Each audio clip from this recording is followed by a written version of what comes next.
welcome. This is the first crossover episode between Bad Faith Podcast and The Debrief. I'm trying something new. I hope folks aren't too frustrated by my technical ineptitudes here.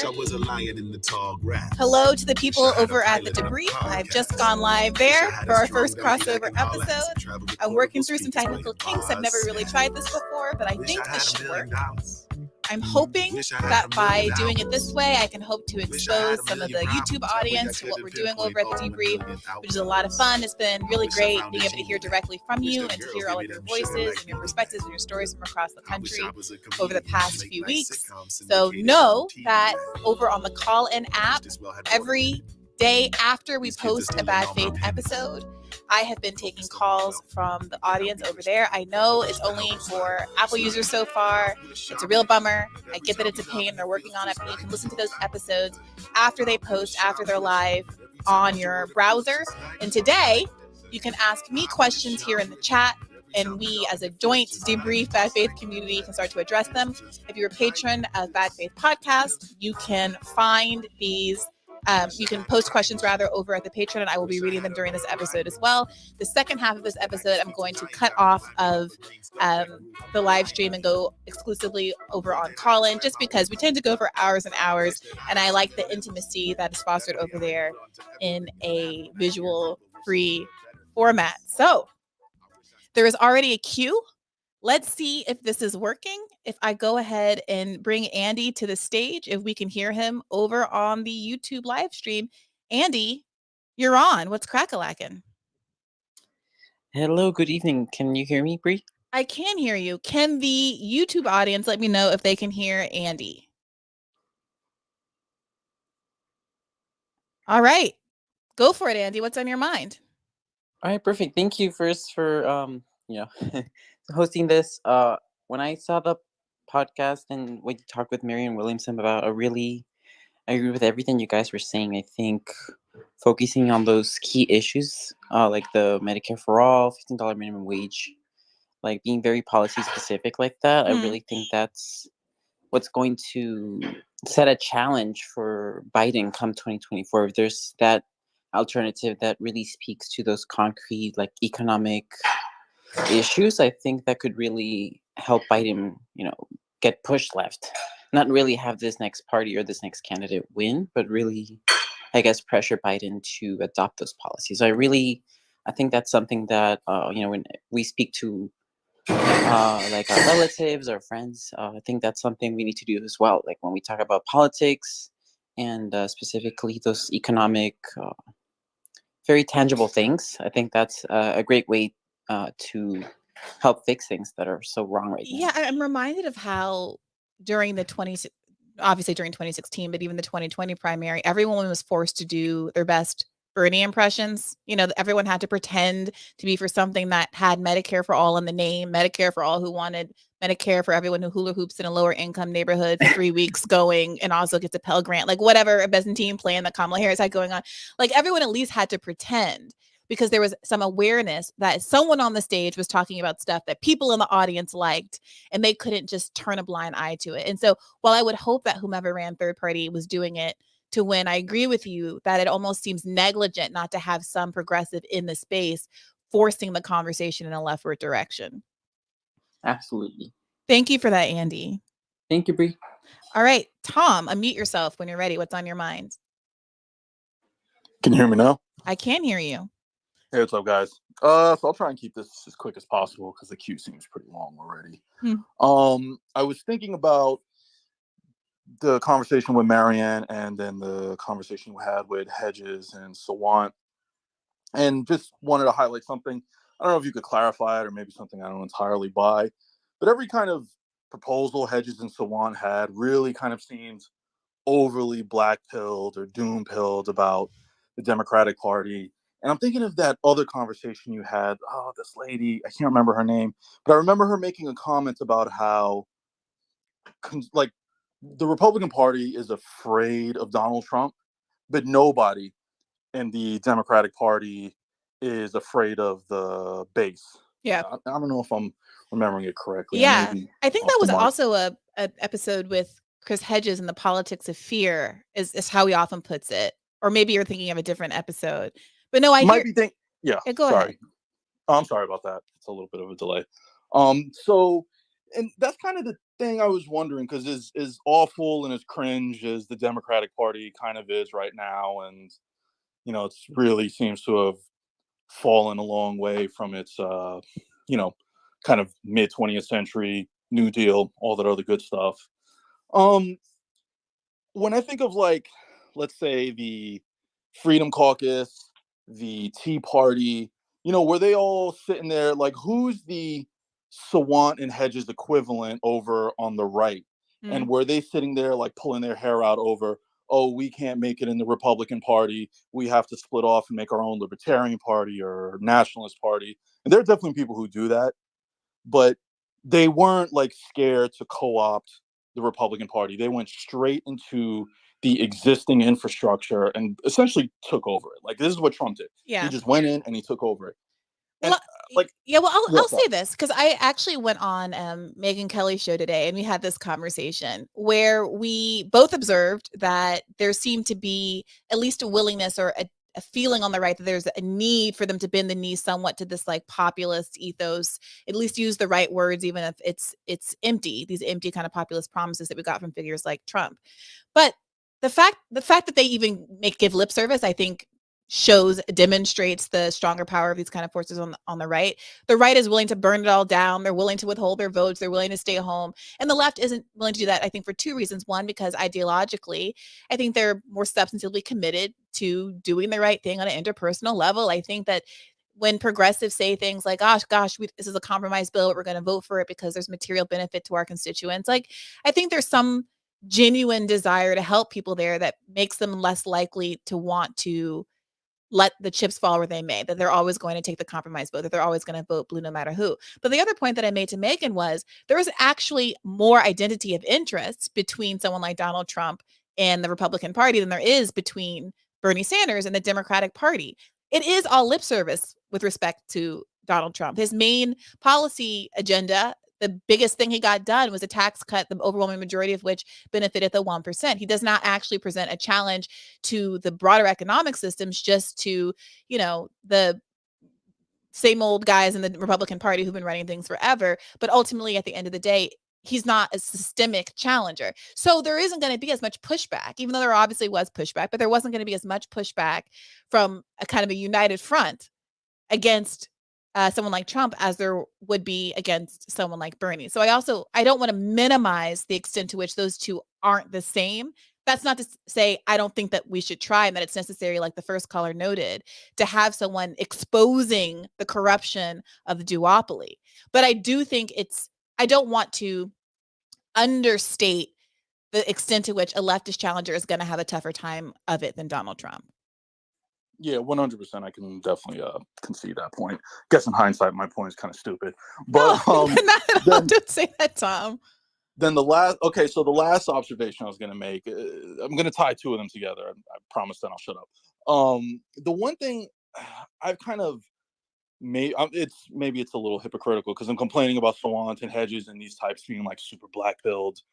And I'm also kind of, I don't even know necessarily about a third party or however many parties. What I do kind of feel is that we're stuck in this situation partially because of the boomers as a voting base. And that, look, my parents are boomers. I love them to death. I want them to live forever.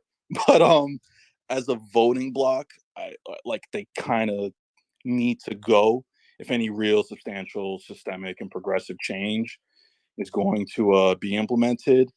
And that brings me to Marianne Williamson. This is my last point. When I initially saw Marianne Williamson, I thought she was like really cringe and awful. All I saw was like that one clip of her telling white people to offer like a prayer of apology. And I was like, oh my God, what is this? This is so awful. Oh my God. And I didn't go any further into her politics than that.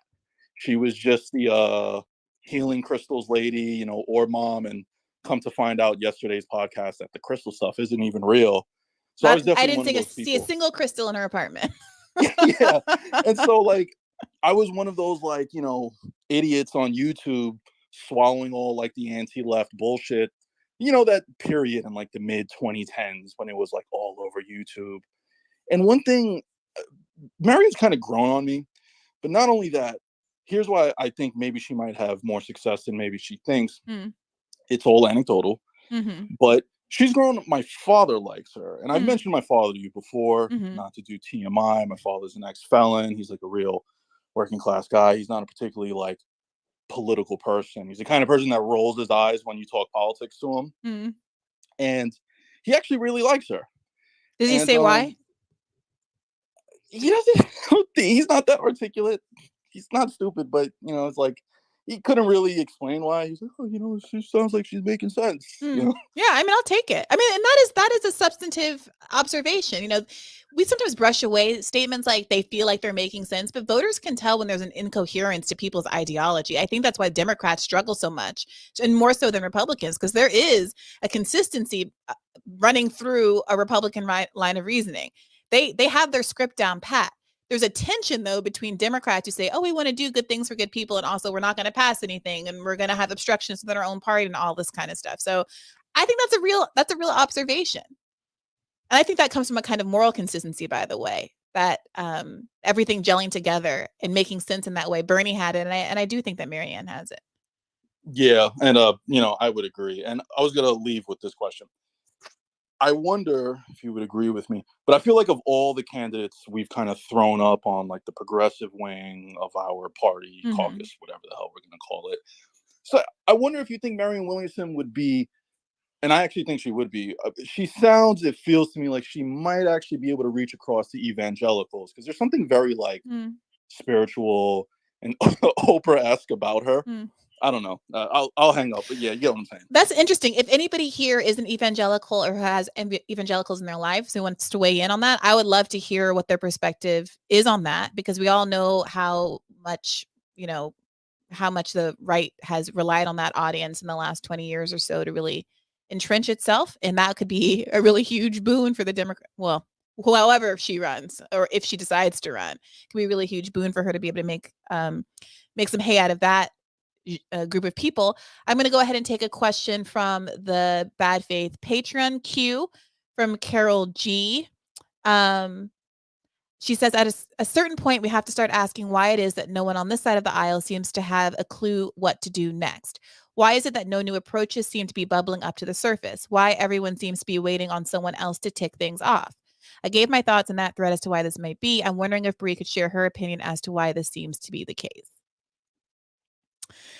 I think about this nonstop. I think about this as someone who is an admitted novice, new to politics, and knows that I don't know what I'm talking about and thinking about. But then I see moments like, force the vote, where it seemed like the objection to the idea was that it came from a source that people didn't like, and that it didn't come from the top down. And from the superficial conversations that I have had with people in the know, it seems like elected representatives literally just didn't know about it. It wasn't their idea. And also they didn't know about what was going on. They only knew about the controversy and had personal feelings about that. And there just isn't anybody thinking things up independently to come up with those ideas a priori or to explain things to them when it happens. So think about what liberals have. Liberals have think tanks like CAP. Conservatives have their think tanks, the Brookings Institute. They're all sitting around churning out messaging points and polling data that inform said messaging and, policy prescriptions. And there's people who are drafting this stuff and putting it in the right format to become law and all of this stuff. The progressives are working within a liberal framework and having to rely on those liberal institutions to create those products, which aren't progressive products. So now you have all these individual handful of progressive staffs with these handful of, 20 somethings that are working on these staffs, trying desperately to reinvent the wheel all the time. At the same time, they're dealing with their congressional duties. And I think the left really does suffer from a lack of an infrastructure that can be innovating in the same ways that neoliberals of both parties are able to innovate. So we have our like Matt Brunigs, who are doing the Lord's work at their policy think tank and who put stuff out in the world that helps us understand and contextualize what's going on in these bills. We have hillheads like, David Sirota and David Dayen, who help to translate stuff for us and come up with some notions every now and again for us to go on. but there really isn't the same infrastructure. And this is the same similar problem that we have with the left media infrastructure. So I think that's one thing. There are a lot of other reasons we could talk about in terms of people's feelings of like vulnerability in office and stuff like that. But I do think people who do start up things like Matt Brunig's policy project are so valuable, because I think the layperson doesn't understand how much this stuff is coming out of nowhere. Like there's no like big brain sitting here with who's an expert who, you know, is pulling the strings. Everybody's flying by the seat of their pants. And it is not surprising to me that, you know, Jimmy Dore can come up with a good as good an idea as anybody else has come up with in Congress, because resources are stretched so thin. And, you know, it's difficult to know what to do about that, but I think identifying the problem is a good place to start. I'm going to go ahead and take the next caller. Jesse, unmute yourself when you're ready.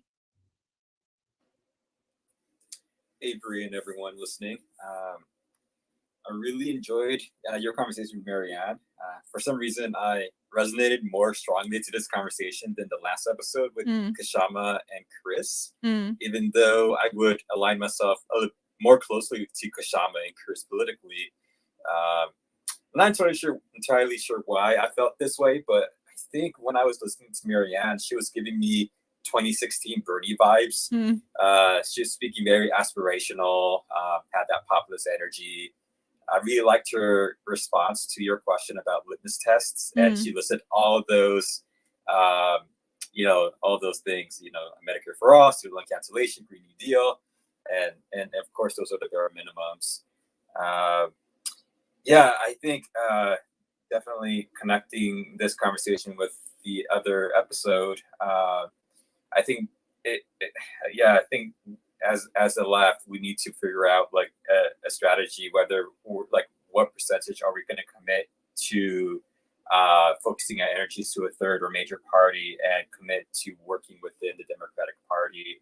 I think the idea of being a Democratic, running in the Democratic primary, it can be a good strategy. Then at the end, pivoting to a third party or being an independent. I think that's an interesting thing to have a real conversation about overall, because there's a lot of thoughts and ideas on that. But those are just my initial thoughts right now. Thank you for that, Jesse. Yeah, I agree. And this is on me. I should have asked. I wish I had asked, and I'm sure they'll come back and talk to us on the podcast about this.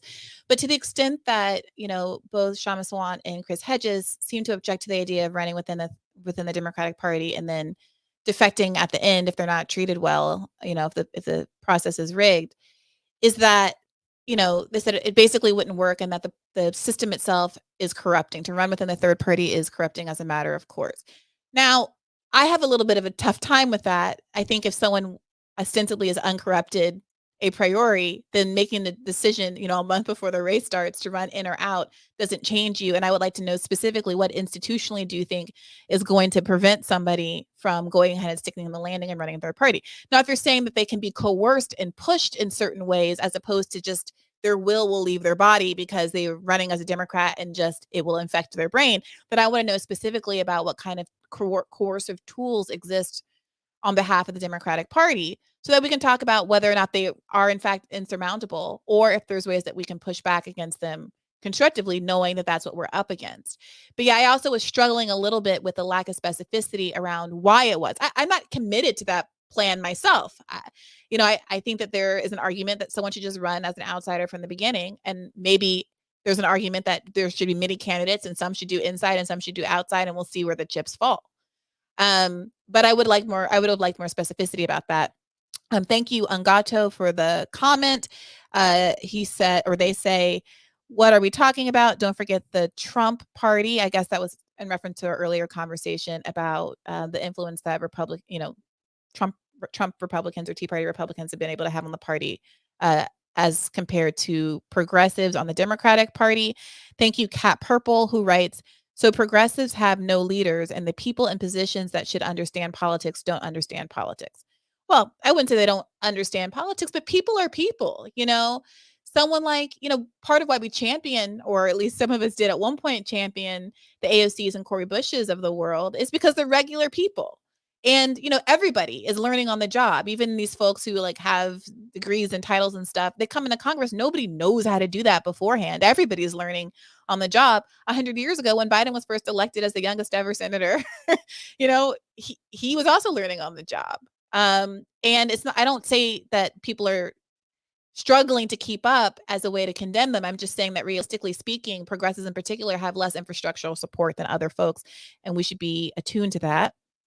Yeah. Okay. Let's take for Revolution. You're up next. What's on your mind? What's your question?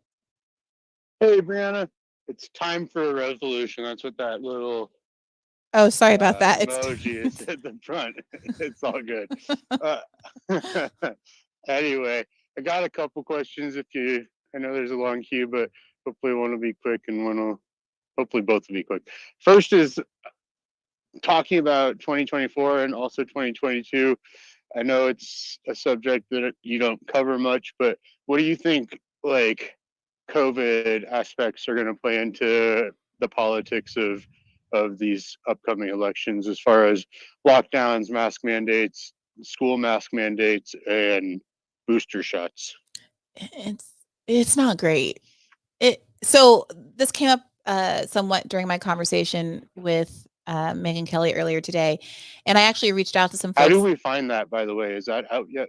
I believe it was live. I think streaming maybe on her channel. I'll probably retweet a clip when I find it. And then also it's being produced as in podcast form, I think, in the next day or so. But not just conservatives, a lot of people, because school is the only affordable childcare, in quotations. Obviously, that's not their purpose, but the only affordable childcare that people have in this country.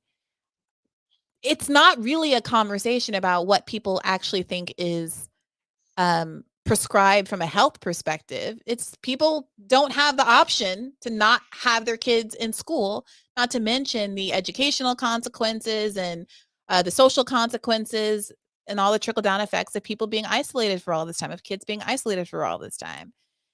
So people are between a rock and a hard place, and Republicans have capitalized on the fact that most parents, for whatever reason, can't handle their kids being at home and have really drawn a line in the sand. And Democrats are now kind of coming around to it. I saw some tweets from Secretary of Education Miguel Cardona trying to like toe this line of, I respect that people feel differently, but I want to really congratulate this school for getting kids back into classrooms and that kind of a thing.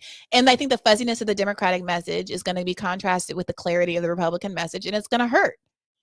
It's going to hurt because there's no good solution other than having a robust childcare system, having had all the medical interventions that we should have had earlier in COVID in terms of testing and the ability to have the infrastructure to distance people, and having mass distributions, or having the initial hardcore shutdown in the beginning that could have mitigated a lot of these effects. And it's tough. I don't see I don't see Democrats winning that particular rhetorical battle, and even kind of shifting gears in the last minute isn't going to come across as authentic in my view. But some of you are parents and stuff, and I'd be curious to know how you're feeling about it all. Yeah, I mean, I think so. I think at the time it was the right decision to lock down and to start those lockdowns in March of 20 and April. And I think in hindsight, some of that was misguided. I think as we look deeper and deeper into this, it's really a sickness that affects people who have health issues to a large extent, and who are elderly and who are obese, and focusing treatment and getting them the COVID shots that they need and the pre-treatment they need is more, I think, the direction we should have gone and would have helped. I really have a problem with school shutdowns. The detriment to kids on that is so great. And virtual learning is not a replacement for in-classroom learning. It just isn't. So even we're seeing that in the test. Go ahead. That even to me seems like another infrastructural problem. Like, How are we, America? We're not a country. Biden certainly isn't a president who's prepared to provide the to address the comorbidity issue that you just described. Like when I was in the back and forth with Megan Kelly today, she was like, "Well, you know, my grandparents." I mentioned that people are, you know, kids are coming home, and people. I was describing the concerns on both sides, and that people come home, kids come home, and they bring the disease home, and there are people at home with comorbidities. And she was like, "Well, my grandparent, I don't let my kid be around my parents either, but they live separately, et cetera." And I was like, "Well, Megan, that's great, but so many people don't have that option. So many people grew up with their parents in the household. You know, my grandmother lives with my aunt. Both are immunocompromised, and my aunt, until recently, worked in a hospital in an opioid treatment environment where she was at high risk. You know, what do you do?" And so if you're are we prepared to say as a country we're going to provide the support for people to isolate and to protect people with comorbidities? Because the comorbidity conversation can slip into a kind of eugenics conversation of, oh well, most people aren't affected, it's just the sick people who are affected, so let's let the chips fall where they may. And that seems unacceptable to me too. It seems to me everywhere you turn, there's going to have to be some substantive intervention and support provided by the government to make sure that whoever is on the disadvantaged by the policy choice is supported. And so we have people fighting with each other when really what it is that we should just pick a lane and commit that if you are the winner in the lane that is picked, you are going to support the social services that make the losers come out even, you know? That's how we should structure society, period, COVID or no COVID. Well, but agreed. That's not the society we have in America right now. Well, we're working on it. It's what we fight for and what we want every day. And so, yeah, on that, I mean, anyway, it could be a very exhaustive conversation, and there's plenty more to discuss on it. But let me ask one more question. Sure. There's a long queue behind me, and I'll jump down. So going back to this conversation, we even talked about it a little bit last time I called in, last Thursday or Friday, whatever day it was. Marianne's a great candidate for 2024. I disagree with her on some things. I like her on most, and that's enough for me. If she jumps in, I'll support her through and through. I don't see how if she had stayed in through some of the primaries, which I just finished listening to the podcast. As an aside, I wish the video came out when the audio did, but because I always like the video a little more. But I know there's some logistical side to that. It's just me and Ben does what he can. Ben does what he can. I understand. I'm just being selfish. You know, if she'd stayed in the primary a little longer and had gotten through a few states and had gotten been one of the last few candidates and had more name recognition, then maybe try the third party thing. But the last time a third party worked, and I again brought up, and was Ross Perot in '92, and much less so in '96. And since then, they've not gotten a lot of support and then been blamed when Democrats lose, which is not their fault. That's a scapegoat issue, and Democrats shirking their responsibilities. But you know, I don't see how you can run as a third party unless you're self-funded and like a multi-billionaire. And there's no multi-billionaires in this country that I know of that have the politics that would get us to where we need. Well, what do you think about the fact that Bernie Sanders outraised everybody else in the field by multiple magnitudes? I mean, obviously, a third party is not going to attract the same support because a lot of folks just don't agree principally with the idea of a third party, spoilers, et cetera. But let's say that a progressive third party person who made themselves in the mold of a Bernie style candidate and who also was capitalizing on the frustration with Biden, who has historically low numbers. And if it's Kamala, we all know what her numbers are like. Or if it's Amy or Pete, we'll see how Pete responds. Like, there's a potential that there's the same kind of sense of frustration and disaffection that existed in 2016.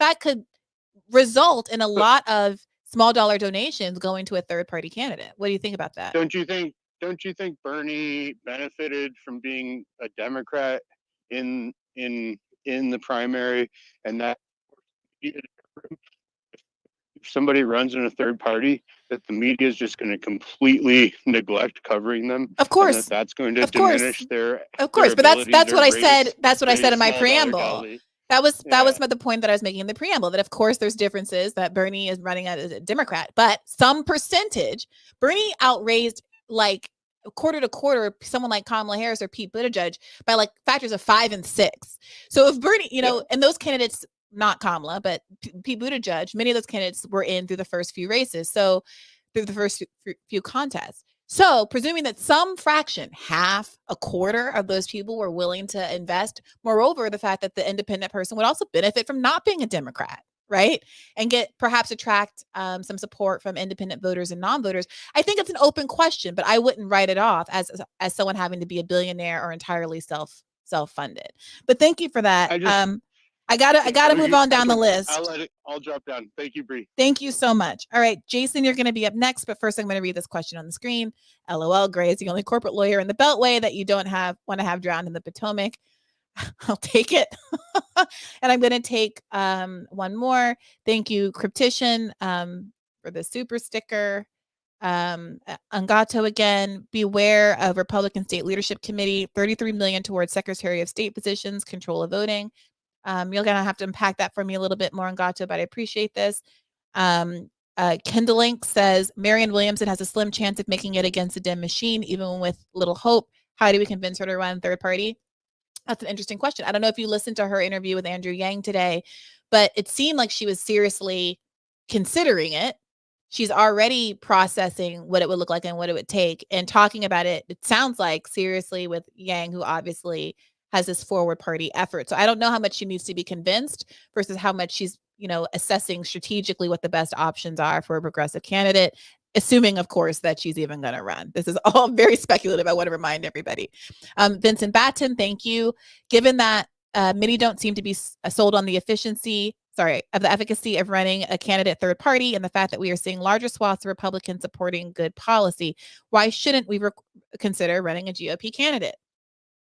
I've said it before on Colin. I had a family friend who's like a very upstanding doctor type who I've always joked should go ahead and run as a Republican in the southern state that he lives in. I'm not mad at it, but let me know what you guys think of that. Jason, you are up next. Unmute yourself and let me know what's on your mind. Hey, Brianna, how are you doing? I'm doing well, thanks. What you thinking about tonight? So, I just want to preface what I'm about to say because it could sound like a critique, but it's more of a concern by saying that I've been a huge fan of Marianne's for a while. She actually helped me. Her books did help me, through a dark time in my past. So I really do feel like she's the real deal in a lot of ways. My concern is that, spiritual leaders, in this country do have sort of their place in society in the context of like the social sphere. They do help with like, cultural progression and sort of, for social welfare and stuff like that. My concern is the translation of those figures into the political sphere. Because I mean, we on one hand we still do have like the separation of church and state, and I know she's not an official like spiritual figure, but in a certain respects there's that corollary. Because I'm a Catholic actually, and I love my priest. I go to church every Sunday. I don't know if I'll vote for my priest. So well, do you think it's the same thing? I mean, she's kind of very assertively not religious. Is spirituality the same thing? I think in the eyes of some people, I understand that her message is more of a universalist spiritual messaging, right? And that's why I do think that she does translate across different religious institutionalized people. But I think in the eyes of some, there might be a concern that the spiritual element of her might disqualify. Just because we have had spiritual figures in the past, but they sort of always stayed in the cultural realm. But the translation into the political realm I don't know if it's that coherent. I don't know, Jason. I feel like every president historically has to do all this pomp and circumstance and pretend they're, an altar boy in order to be president, even though I think most of them are not religious at all. And so it's the exact opposite, that Americans demand a display of religiosity from their candidates, even though substantively they don't live by any broad humanistic principles that are embedded in most religions. So if anything, I think the fact that she does have this already relationship, the spiritual relationship with millions of Americans as a best-selling, multi-time best-selling New York Times author, who is familiar with people in this way and who is willing to talk in moral terms in the same way that I think Bernie was. Bernie wasn't so explicitly spiritual, but he spoke in very clear moral terms. And I think that that's part of what really connected with people. So my perspective is that that's a help, not a hindrance for her. But other callers should let me know what you think and weigh in on Jason's perspective here. Thank you for that, Jason. Absolutely. Thank you so much. All right. Andy, you are up next. Unmute yourself and let me know what's on your mind. Hi, Brianna. Long time listener, first time caller. And I've been, for the past couple of call-in episodes, basically thinking really wanting to just ask the question of why isn't anyone talking about AmeriCorps? I felt like in the student loan conversation, you mentioned that kind of the Neo-Lib Center has talked about, here's all the tasks we can make people do instead of outright forgive loan forbearance or do loan forbearance. And also on the more left, AOC mentioned years ago a massive expansion of AmeriCorps as part of the Green New Deal. And Marianne ran on creating whole new departments of the government, like the Department of Child Wellbeing or something like that. And so I'm basically just curious about why this isn't brought into the Marianne seems like a federal jobs guarantee kind of girl. When you talked about the PMC conversation with Catherine Liu, it felt like a national service program that's not related to combat might be a kind of cool class reckoning program. And so I'm just wondering if there's something I don't know about why, or a reason I just am not thinking of that AmeriCorps has been left alone as a program in the mainstream political conversation when it seems like it could be an exciting new policy idea to bring into the foreground. Well, I certainly can't speak for mainstream Dems and why they don't talk about any number of things that are progressive priorities. But I think it is wonderful that Marianne is thinking along those lines and the people on the left are thinking along those lines. And so hopefully that's a section of the conversation that will become amplified if someone like Marianne ends up participating in a primary season, the same way that, Bernie put Medicare for All on the map and Bernie / I guess Elizabeth Warren put a wealth tax on the map. And, Andrew Yang put the freedom dividend on the map, So thank you for that, Andy. I appreciate that. The next caller is Anna. Anna, welcome back. Hi, Bree. Thank you. I was excited to hear a shout out to this. Yes, I brought you up in the conversation with Marianne. You were on my mind. Your comment was on my mind. Well, so I kind of wanted to talk about that, but I also, I guess I feel like what I think it was what Jason was saying, his critique on Marianne. I feel similarly though, but for different reasons. Cornel West, I was thinking of him in particular as someone who has talked about I think he says it prophetic vision, not being the job of the politician, and that to have that kind of leadership, you have to be able to stand outside of political office because that's where you need strategy, you have to negotiate, you have to compromise, and that it's like a different thing. And with Marianne having that as her kind of her project for so many years, I just wonder how well these things actually fit, Yeah, I think there probably will be a trade-off. There definitely would be a trade-off, if she became president of the United States with her spiritual practice, the job that she normally does and being a spiritual advisor to people. And I think that it is true what, Dr. West says about the corrupting influence of politics. I don't think anybody comes out unscathed. You do have to make certain compromises. It's why it doesn't seem especially appealing to me.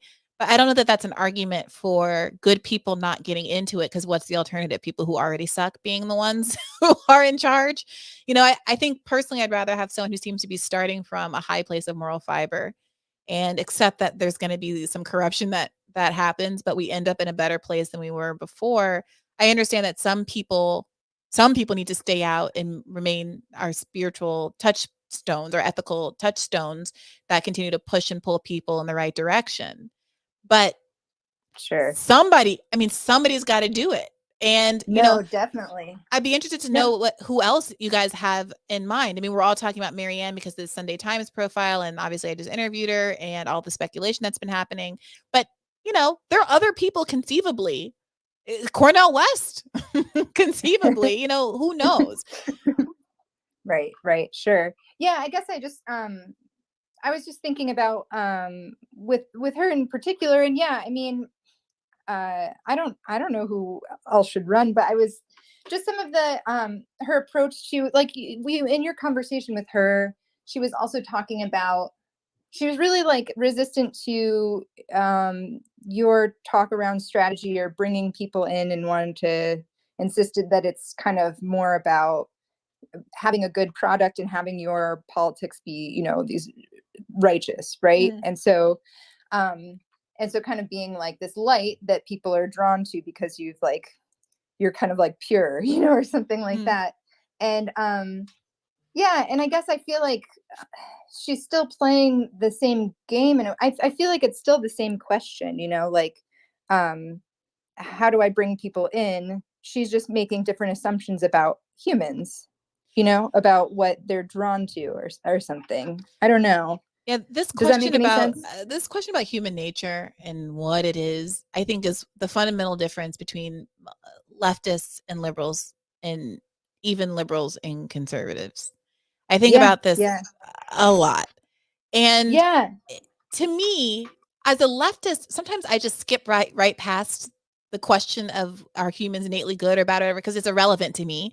I'm a humanist. I decide I've committed myself to the idea that humans have an innate value, an innate dignity, a need for them to be respected and protected and given a certain standard of living, regardless of whether they do good or bad or whatever. And I think of the policy prescriptions I'd want for the country as a result. I think liberals believe that there's a little bit less free will in the world, and that even when people sometimes do bad things, they still deserve some basic social safety net stuff, but they don't have an intrinsic belief necessarily in human value.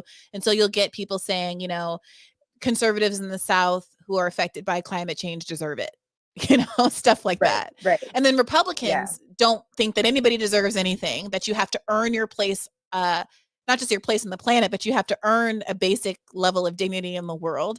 And so they'll say things like, the Pulse nightclub people deserved it for, being gay, that sort of thing. It feels weird to say that believing, skipping over human value makes you a more left, I think, decent, kind, and generous person, but that's kind of where I am. It's not contingent.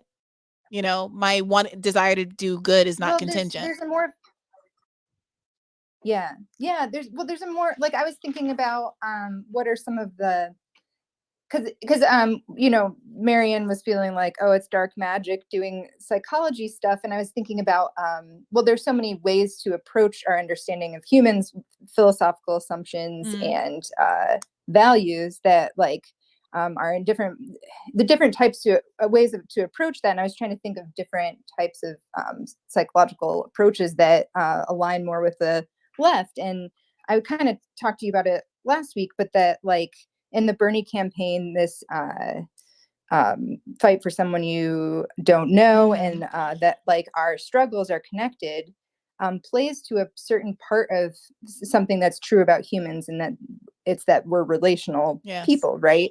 And so then you can use psychology for things, assuming people are irrational and aggressive, and that they need to be controlled. That was kind of the, I don't know. Are you familiar with Adam Curtis's work, like Century of the Self? No. Documentary. I don't know if there's a word for the origin of everything you're psyched about, but after I watched that, I just branched off in so many directions because I was just really excited about it. But essentially it's just about how kind of Freudian psychoanalysis was co-opted to like influence people and like the birth of public relations in the early 20th century, and how it had this belief that we were irrational and that we needed to be kind of controlled, but they used some of those principles to for consumerism. So to get people to believe that they'd be happier and more fulfilled if they had certain products, and that like they're liberated in their the self-expression and liberation through the things you wear and all of that. Everlane sweaters will free me. right. All of that. And so, yeah, so we can see it from that direction too, a very like individualist, like cynical approach to psychology. So I don't know. All of that, I guess. Yeah, no, I'm with you. You know, I think I didn't want to spend too much time on that when the limited time that I had with Marianne, but I don't think that necessarily if we talked about it more that we would be in disagreement. For those who haven't listened, there was a conversation about whether or not kind of spiritual practice and social psychology can be used as a tool of persuasion, and Marianne saw that as somewhat manipulative, I think was the word she used. And I said basically any kind of persuasion could be described as manipulation if you really want to, but I think the goals matter, and kind of the transparency of it, I guess, matters somewhat as well. Yeah, and I appreciate her spiritual like perspective too, because I think that navigating leftist politics and like kind of trying to really like be invested in this fight is it can deaden you. I don't know. Like my partner and I were just talking about how like, should we find a faith community? Like neither of us believe in God, and we're like, it might just feel nice. Like, I don't know. We feel like there's a missing component to like for hope, you know? I don't know. I mean, occasionally my mom had a mentor in college who belonged to this Episcopalian church, and we would periodically be forced to go. And the Episcopalians were so nice. I always felt nice. They're my favorite, good. Honestly. They're really they're chill, but you know, that's neither here nor there. I will say that when I was talking to Megan today, it was so interesting that like I kind of put that out there. Like obviously everyone can understand the different sides of this COVID in school debate. Like, can't we just take a moment and just acknowledge that people are coming to this in good faith? Not everybody, obviously, not every politician or whatever. Right. But individuals have different competing needs, and they're coming to this in good faith. And we should just figure out how to have more community, more of a sense of community, and give each other a little bit of latitude. She wasn't really having that. That's a whole other conversation. But thank you for calling in, Anna. Yeah, thank you, Bree. All right. I want to recognize Talia dropped a comment on the YouTube live stream saying Nina Turner is also very spiritual. That's a good point. And I think it's why she resonates with a lot of folks as well. There's a real deficit of that in the world. I also see someone in the chat saying, who is Brianna talking to? The answer, this is a joint live stream call-in. If you're not familiar, call-in is an app that allows you to call in and talk to me and ask questions. You get in a queue. It's much like Clubhouse or Twitter Spaces and that kind of a thing. And I've been doing shows called The Debrief over here on Callin. It's a pun that nobody gets, but my name is in it, where we debrief on the previous day's Bad Faith episode. So Bad Faiths come out Mondays and Thursdays. We've been doing Tuesdays and Fridays with some scheduling exceptions. So if you want to talk to me, if we want to debrief with us as a community, to Anna's point about the lack of a sense of a community, I'm hoping to build one here. You can download the app and come and join us. I want to read this comment from Dent, who says, Sawant is good because she's accountable to an effective revolutionary organization. The first strategic step has to be scaling up such orgs. Completely agree. Most of you know that I'm a member of Socialist Alternative, and perhaps if I were going to meetings more regularly, I wouldn't be feeling so isolated. So that's a good reminder to me. And I want to read a comment from the Patreon from John Knight. John Knight says, so I was looking at the calendar and was wondering, should Shama primary Pramila Jayapal this cycle? It's scheduled for August 2nd, 2022, and she lives in the district. I feel like with her grassroots support, name recognition, and media connect, she could pull it off. What do you think? I think it could be really interesting. It's a question I wish I'd asked her during the interview, and hopefully she'll come back and we can continue that conversation. And next in the call-in queue is Gregory. Go ahead and unmute yourself and let me know what's on your mind, Gregory. Hey, how are you? I'm doing well. Okay. Well, I'm going to a different question here in a minute, but first off, I think we've talked a time before about, I am a Republican, really more libertarian, but I just want to say I didn't know anybody who was a Republican that said the people in the nightclub at Pulse deserve that.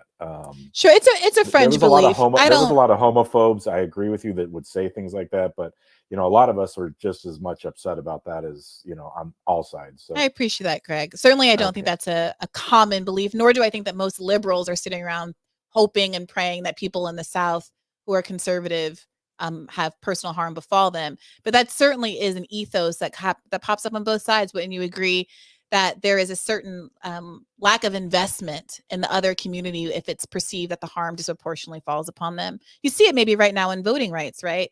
The perception is that the people who are disadvantaged by not having the voting rights bills passed are the other, and therefore we don't care. People have to stand in long lines or are otherwise unable to exercise such a fundamental right. Right? What do you think? I agree. And, I just to comment on there before I head the other way, part of the problem is, people have to volunteer to held elections at their houses or community. And that really comes down to the neighborhoods. And, people have to do it. In my neighborhood, I actually volunteer down and help with my neighbor who does it. And a lot of people won't do it. And so that's kind of part of the problem. I mean, they don't pay people money to do it. I mean, you're volunteering, yeah, maybe a little something, but nothing, so it's like people got to realize if we want to make voting easier, we all kind of have to try to help people to vote easier. So, well, let me know what was the main question you had on your mind before I derailed you. Okay, here I'm just gonna say I did think Marianne was fascinating when I watched the debates. She was on another level of talking and another plane. So I thought she was amazing, and I was really interested in her. But here I go. Yesterday, President Biden said something that I was just interested on your take. I really didn't like it. He said that he thought, that George Floyd was more impactful than the assassination of Dr. King. And, I grew up and I mean, we just learned always in school about Dr. King with such reverence. And so I'm not saying what happened to George Floyd wasn't impactful and it didn't matter, but I mean, Dr. King, comparing Dr. King, he's another level for a lot of us, I mean, he was assassinated because he was a symbol for hope and change. And, I mean, I don't know. I was interested to hear what your take was on that comment. Yeah. So for folks who didn't see it, my understanding is that clip wasn't actually from yesterday. It was a slow news day. So the people found it. I don't know if it was from weeks ago or months ago or whatever, but I saw someone like Weigel pointing out that it wasn't a contemporaneous clip. Not to say that the substance of it isn't what it is. Yeah, Twitter was just playing it like crazy. Right. Right. I think my good faith reading, and we know that I'm not particularly interested in giving Joe Biden a good faith reading, but I think it's only fair, is that he's making reference to the fact that the protests last summer were the largest numerically in the country's history in terms of bodies in the street and globally. Yeah. I think that's probably what he meant, that on a numerical basis, George Floyd had more people in the street. Right. So that's very subjective, but obviously I think that is a very tone deaf thing to say. And it's a classic Biden gaffe. I mean, I didn't spend that much time being upset about it because the rap sheet of Biden gaffes and substantive issues with him is long. But yeah, it was distasteful and par for the course. What you gonna do? Okay. And I was just gonna say, I don't know. I mean, from your side, I think AOC is also another fascinating person that you guys have. I mean, she is so dynamic, and I mean, all the Republicans, they just don't like her, but I think it's because they realize that she has something going on that you just don't see in most people. So I mean, she is definitely someone to contend with, and I think she needs to see about ultimately running down the road here for sure, because I think she's got a good shot at it because she's got some power. Well, I'm curious to hear from other lefties in the chat about that one, because folks feel conflicted about her on the left space right now. I started my journalism career basically on the AOC beat, covering her for The Intercept. I started the job a couple of weeks before her viral video went viral, and Aida Chavez at The Intercept, I think, was the first to really write about her in any kind of mainstream publication. Also, Bridget Reed she was at Vogue at the time. She's been on the podcast. And so I was following her, going to every event. I was there election night when she won the primary, and it was an empty room 1 second, and suddenly everybody in New York was in there because it was so unexpected. I interviewed her at South by Southwest in 2019, right before I joined the campaign. And having seen her up close and personal many times, my feeling was that she really does have something. she really, the sky is the limit for her. She is very quick on her feet and savvy and smart and dynamic and beautiful and all the things. There's a reason why everyone was so excited about her. The question is whether or not she can stick the landing. And as we were talking about before, the corrupting influence of politics, having nothing to do with kind of individual grit or merit or anything like that, whether she has the strategic acumen or the personal fortitude to withstand the forces that are, being allied against her, we'll see what happens. But I know that she took a real hit in the eyes of many folks on the left this past year. And, for the sake of the left, for the reasons that you pointed out in terms of her dynamism and the potential that she has, I hope that she's able to rehabilitate herself, because we don't have that many soldiers in this fight.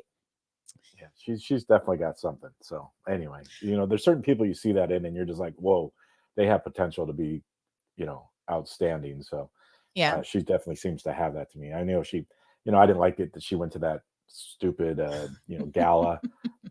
I just, to me, I was just like, it's kind of the people you're against, and you should have been out there demonstrating against those people, not, I mean, I know she was making a statement with her dress and everything, but that was definitely not the people I think she's supposed to hang out with. But I guess she's got to go where the money is too, so I don't know. Yeah, I don't know. I mean, I don't know if you heard our episode on that, but it's worth revisiting. I'll have to see if I can find it. But I always appreciate you calling in. Yeah, I think the guests were Sia Weaver and Afeni. Okay. So if that helps with the broader topic was housing, but there's a clip, I think, of the end of the episode where we talk about AOC stress. Thank you. I always appreciate hearing from you, Gregory. Like, your perspective is really important here. Thank you. You take care of yourself too. All right. Bye-bye. Bye-bye. Finn Shopes, thank you for this comment in the stream here on YouTube.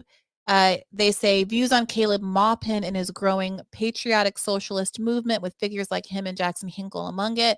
I'm not that familiar with the idea of the movement, although inspired in part by Jackson Hinkle's kind of Twitter controversy a few months ago. We did an episode about patriotic socialism with Professor Gerald Horn, where I put this question to him of whether or not progressives have kind of abandoned prematurely, or liberals have kind of prematurely given up, quote unquote, ownership of these symbols, which could go one way or the other, aren't necessarily imbued with anything concrete. It could be imbued with whatever the left decides patriotism should be. So whatever it is that we love about America or America's potential, we could say that's patriotism and fight for it under the banner of the flag. If we thought that helped folks come to the cause, why wouldn't we do that? And we had a really robust conversation about that. So I will point people to that episode.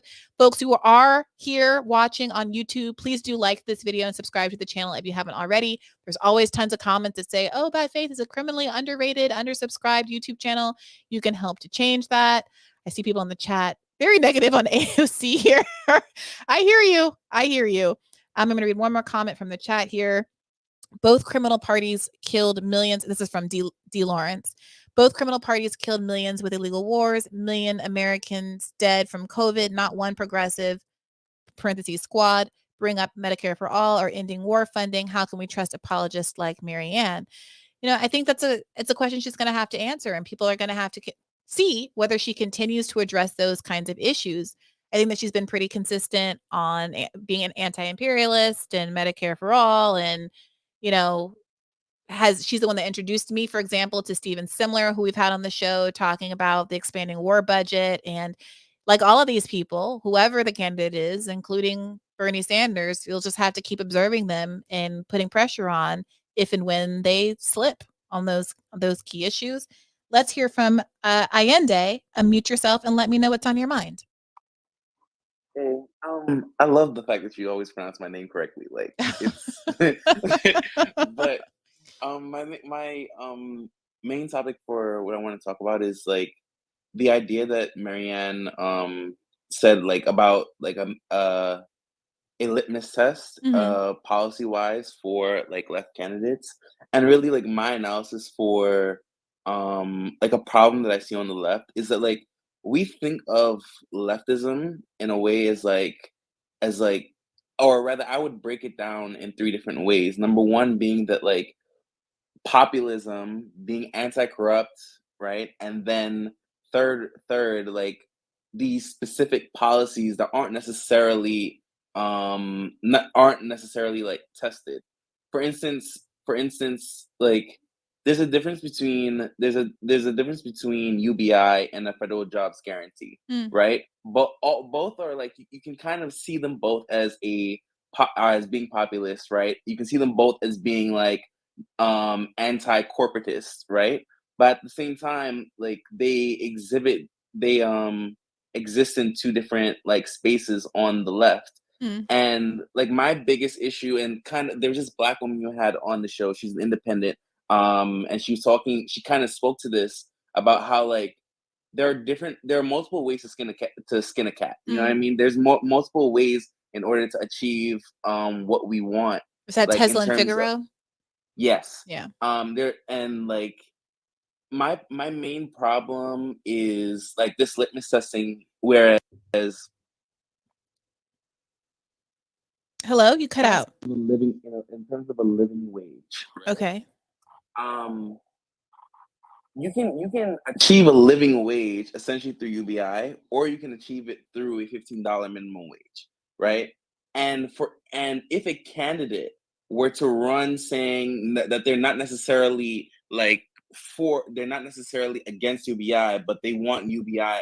I mean, they're not necessarily against $15 minimum wage, but they wouldn't vote it down. But they're adamantly for UBI. I have a strong feeling that in a lot of leftist circles, that person would be swatted down, deemed like, some a libertarian or a right wing. Like Andrew Yang was kind of cast as this at the beginning before UBI was popular, and I'm kind of wondering, is there a way for leftists to kind of sort out litmus test people without necessarily picking like certain policies, whereas we can all admit, or a sizable amount of us can admit, that UBI is like a pretty okay idea. Well, yeah. Well, here's the thing. Here's the problem. A $15 minimum wage and a UBI, even in the best circumstances, aren't actually the same thing, right? Because a $15 minimum wage accrues to a worker, right? Not everybody can work, right? So a UBI can inure to the benefit of people who are retired, to children, to people who, due to physical disability, can't work, people who have mental illness, all kinds of things, right? So there are substantive differences. Moreover, depending on how a UBI is structured and how people frame the funding issue, there are people who have used UBI as an excuse to cut funding for other kinds of programs that is much more beneficial and much more money than handing the check out to an individual, right? It's a Trojan horse for cutting social spending and cutting the social safety net. Now, it doesn't have to be, right? But I think that there is some legitimate skepticism about UBI depending on how it's being framed. But to your broader point, there certainly are different options of how these things could be done within the left. And I guess your question is, which of these litmus tests should really matter for us as a left community? And I think Teslin is right that on some level, the kind of anti money in politics, anti-corruption message is what people connected to Bernie in 2016 and Donald Trump first and foremost. And some of these other policy prescriptions are less important, although I would say I would agree with Marianne with the ones that she listed being pretty foundational.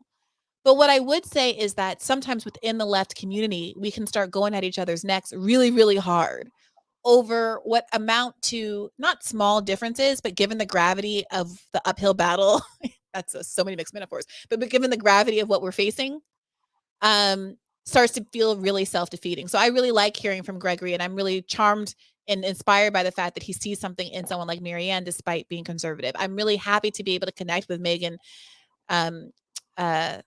Kelly, despite our substantive disagreements on some issues, including corruption in the Democratic Party and the Republican Party. And I see those moments and I want to bolster them.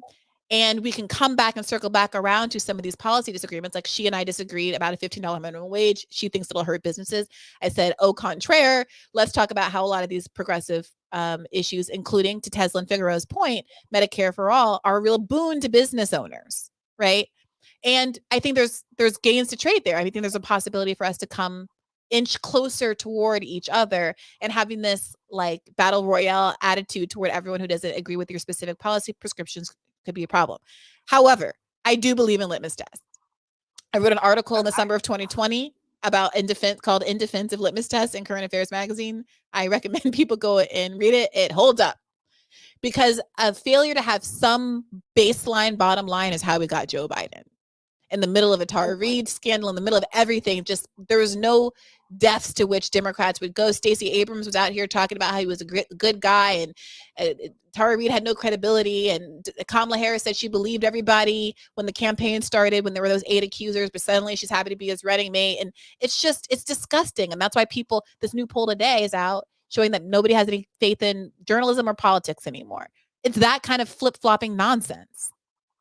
And like I kind of agree with you that I greatly detest like flip flopping, right? And I want someone who has like substantive critiques. But like for instance, Richard Wolff's kind of like, or I've listened to some of his lectures, and the idea of like like worker owned co-ops, right? What if a candidate doesn't necessarily like they would not like if they were put in Joe Biden's position, they're not gonna not like cancel student debt, right? But let's say their entire campaign is based like solely around, right, like doing everything within the power of the government to empower worker-owned co-ops. Their entire means of like achieving what we want to achieve in America is through like that kind of labor movement, right?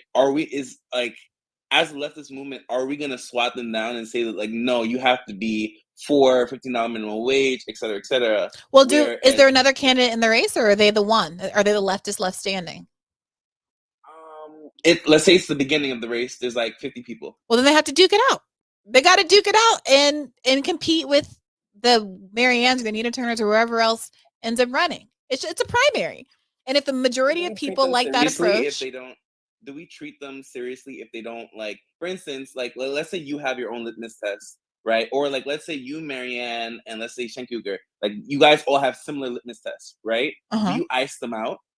No, I let the primary go and I see who wins. And when my state votes, I don't have a state, but when it's time for me to vote, sorry, that was a DC statehood jab.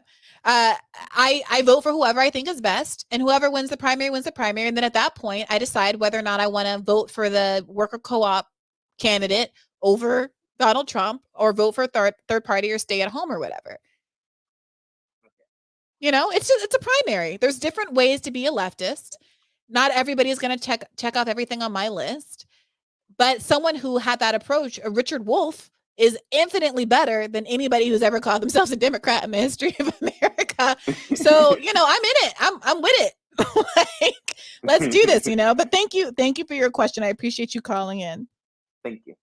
All right, I'm going to read a couple of these chats. I'm behind. Raziel the Great says, kind of like we do with all these people, Bernie supports Israel, AOC still on board with Zionists, but it's all good. Yeah, I mean, that's a point about there already being compromises with respect to the progressives that are already valorized.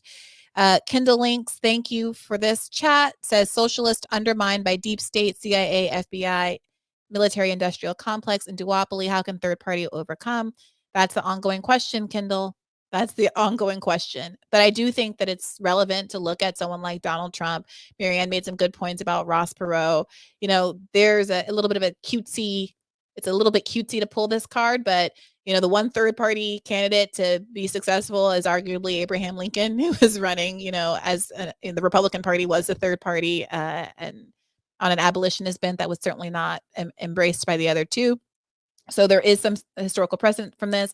On the last call-in, there was a guy who called in from India and gave some really important perspective. I really loved his comment. I think based on the chat, a lot of you guys really liked his comment too. So it's worth going back and listening to that episode. Spontaneous Mix, thank you for this comment, says, if the government would have used FJG for infrastructure, federal job guarantee for infrastructure instead of this bill, the Fed could have set the ground floor on wages without the 15. Fair enough. Biden did. Again, the good faith in me has to say he did raise the federal minimum wage for employees to $15 minimum wage. So that did happen. Baby steps, hashtag incrementalism, but it is a thing.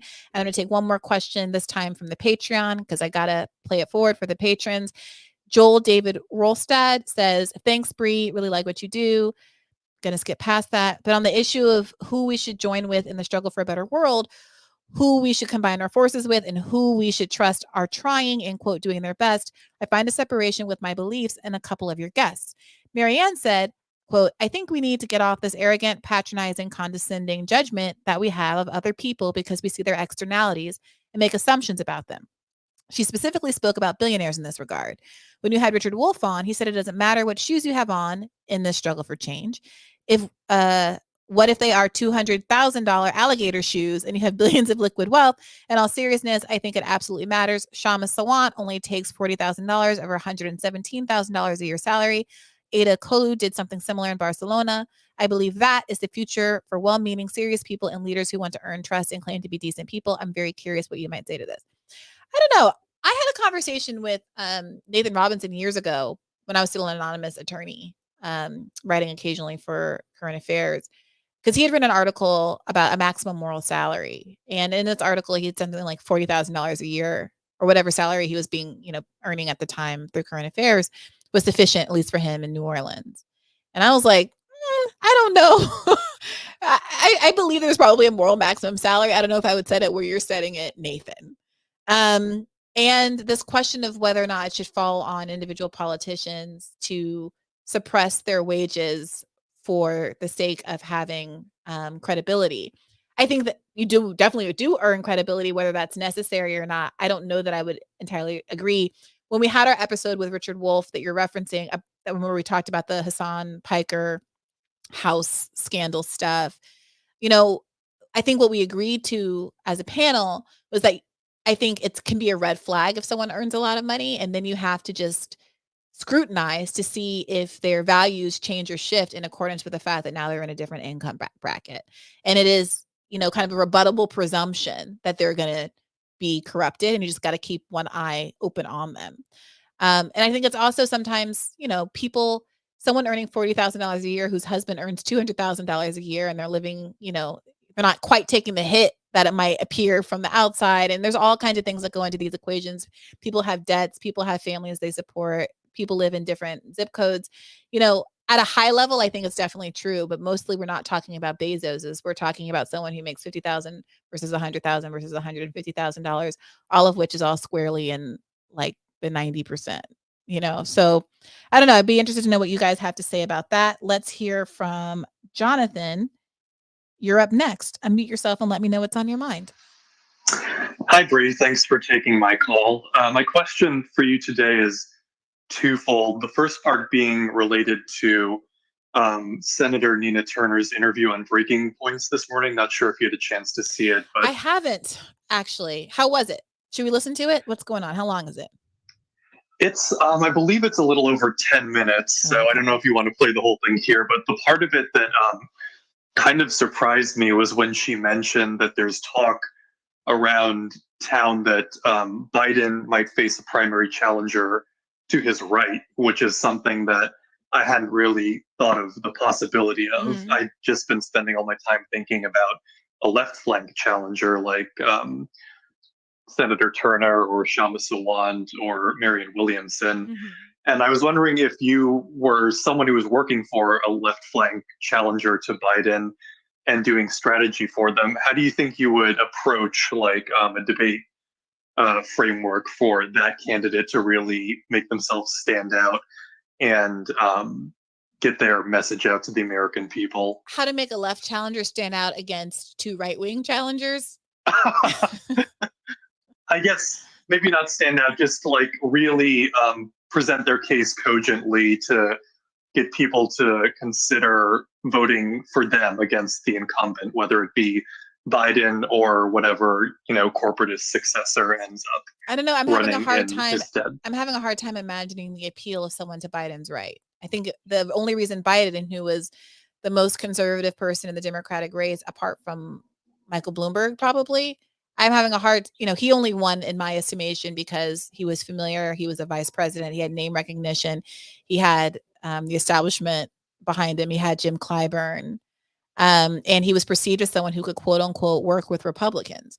Someone farther to his right, I just have a hard time imagining who that would be and how they wouldn't have, I feel like they would have a hard time competing with Biden, presuming that he won. If there's no Biden in the race and it's just how does the left challenger hold up against a conservative corporate Democrat, then it's the exact same as what we've been talking about this whole time with the Biden with the challenger to Biden. No? Yeah, I agree with those points. The name that Senator Turner floated was Kirsten Sinema, which I actually had to restrain my laughter a little bit when I heard that, because picturing her on a stage with Biden debating, that would make for some pretty entertaining television. But the second part, of more substantive portion of my question was, if you were in the shoes of a left-wing challenger to Biden, but you were unable to secure the Democratic nomination, what do you think your end game would be from there? Would you threaten a third-party run, or would you withhold your endorsement unless certain policy provisions were added to the platform? Like, what do you think your ask would be? I think those things go in tandem, right? You threaten I mean, look, do you think you can win as a third party? If you think you can win at all, even a 20% chance, you should go ahead and do it. But if you're in the mindset of, oh, Donald Trump is running and it's fascism and all the things, then maybe you do start with a credible threat of, I won't endorse you until X, Y, and Z are going to be met. And not only will I not endorse you, I will go ahead and run unless X, Y, and Z are going to be met. I think that's probably right. I don't know why you keep trying to put me in the strategist position. I have no interest in taking any kind of job like that. And I'm getting hives even thinking about having to work for another campaign. But I appreciate your question, Jonathan. For sure. Thank you, Bree. Thank you. All right. Day's going to be up next in the chat. But first thing, I'm going to read this comment from Talia. If Dems select a nom that we're 100% sure will lose to the Republicans, then we should all go in on a third party. Yang was talking about not selecting the forward party nom until the Dems do.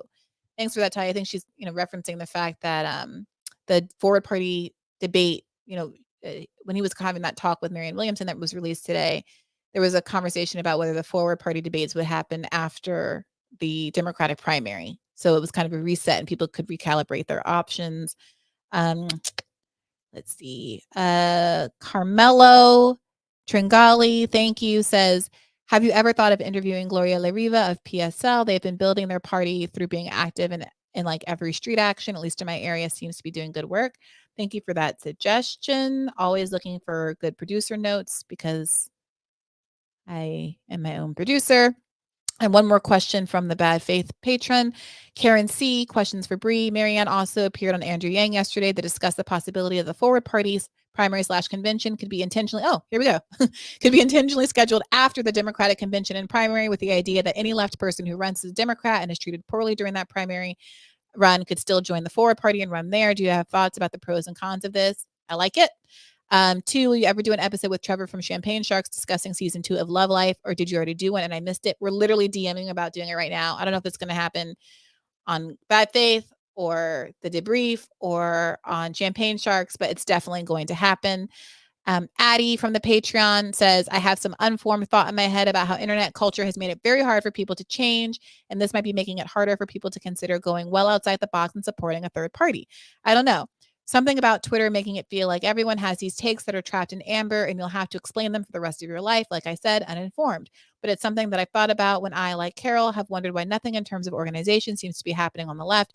People afraid to go out on a limb because if it feels they're attached to it forever and roasted for it 24/7 in perpetuity. I think that's right. I think there's a culture of weird shame and like leftists really not wanting to look like losers, which I think is really, I'm sorry, psychologically is very small. Like get a backbone, have some self-esteem.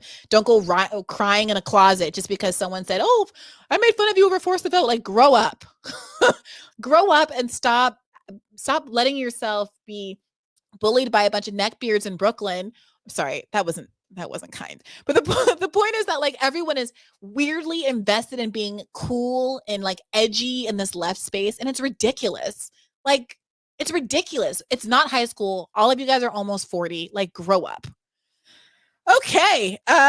Let's take a question from Day. How you doing, Day? Get me back on track.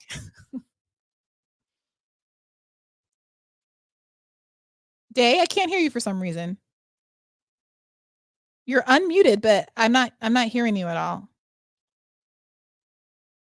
That's so weird. I don't hear you. If you leave and come back, I'll bring you from the back of the queue because I always like to talk to you, Day. But I'm going to go ahead and move on in the interest of not having dead airtime to Tucker. Tucker, what's on your mind? Hey, Bree, can you hear me? Yes, I can. What's up? Excuse me. I was really just wanting to call in to give my opinion on, like, if Marianne Williamson does run, what she could possibly do to stand a chance in the primaries if she does choose to run as a Democrat. Mm-hmm. What she needs to do is go. Each state has, each quarter, they are required to have a monthly meeting, the whole entire state party. She needs to go attend as many as she can, as often as she can, until, like, if she does decide to run, because that will get her involved in state parties, because that's actually how you do it. If you don't have any party support, you ain't going to get anywhere. That's what happened with Bernie. He didn't have any institutionalized support. He lost. And you know that because you worked on the campaign. Do you think if he's do you think that her showing up would be enough? Do you think that people would be receptive to her message? I think they would be receptive to her message, whether or not they would change their vote is a different story, which is why I believe that progressives really need to get involved in their local parties so they can start to change the Democratic Party to actually lay the foundation so a Marianne Williamson can run and can win and get the nomination. Well, thank you for that, Tucker. Maybe she'll be listening and tuning in and take that advice. And I also wanted to say, if you want to make change, not you particularly, Brie, but anyone listening, get involved in your local Democratic Party. Usually it's the third week of the month. It's happening this week. Check to see when it's happening. Get involved. You can make change. Get involved how? Can you say just a little bit more about that specifically? Well, basically, all you have to do is just see. Sorry, there's a truck driving by. But basically, all you have to do is see when your party or county party is having their meeting and just go attend. Like, for instance, my county meeting is tomorrow at 5:30 to 6:30. All you have to do is go and show up. Like, it's just one day a month for about an hour. And how do you find out information about the scheduling of your local party meeting? Like, what am I Googling right now? I'm not. Okay, basically, what county do you live in? And state, and then just type in Democratic Party. All right. The only thing is, like, with like DC, LA County, like the big ones, that's a little different because most counties are small, like 50, 60 people show up per meeting. So progressives can take over like the small counties and make a big change like progressives did in, I think it was Nevada when DSA took over. All right. Well, thank you. Sorry, go ahead. I didn't mean to interrupt. And like, I just wanted to, like, it is possible for progressives to take over the Democratic Party. It's just the fact that we need to actually get involved. Like, I don't want to say, oh, sheep herding everyone into the Democratic Party, because, like, I am a third party, like, at heart. Like, that's what I'd vote for Jill Stein every single election, like, even if she was running for dog catcher.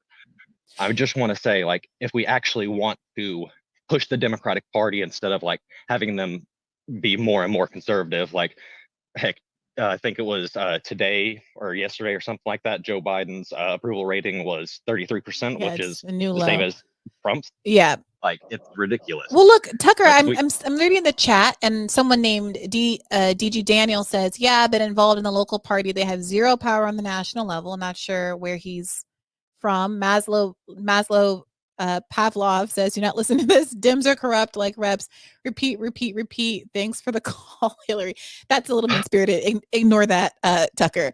But there's, like, are you hearing that? There's a lot of people who just are over it, who are over. No, trust me. And, like, I was exactly them, like, just a few years ago, until I got actually involved in the Democratic Party and saw it's a ghost show. We can take it over. It's just the fact that people are done with it. They just don't want to. So all these old boomers can do whatever the hell they want with the party. Like, I know this because, like even though, like, I was involved in the Democratic Party of Arkansas, like, that's a small state, I still know how each party runs. Like, I still know, like, the inner workings of each party and know that it's just a shell. Like, we can take it over. It's just the fact that progressives would rather go an alternate route, like third party, DSA, like, outside of the mainstream, because quite frankly, the Democratic Party establishment hates us, like, hates progressives. They'd rather court, like, Mitt Romney-esque Republicans Right. to vote for Democrats instead of get us. What's his face? Cheney's hand and all that jazz.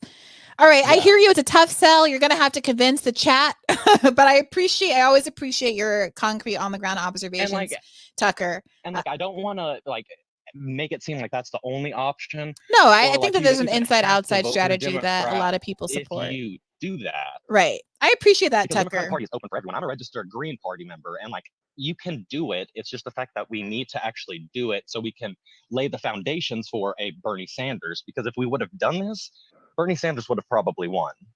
It's just the fact that maybe 30% are progressives in each state. We just don't get involved.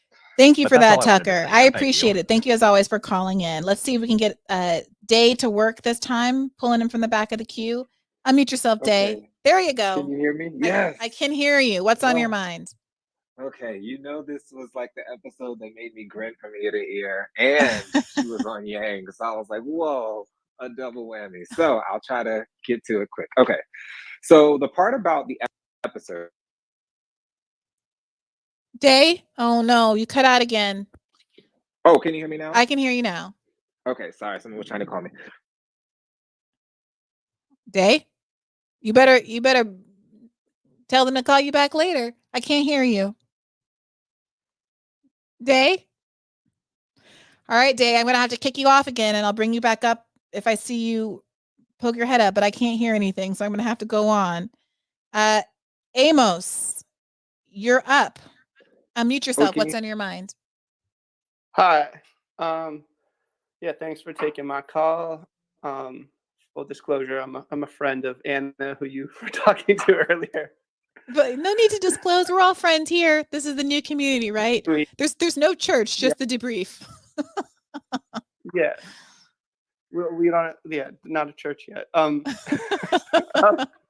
So, yeah, I wanted to weigh in with some of just some thoughts about the questions about presidential third party inside outside strategy, and I really find myself agreeing with Kashama and Chris Hedges, but wishing that they outlined some next steps, which you kept on pushing them on, and it's turned into a frustrating circle.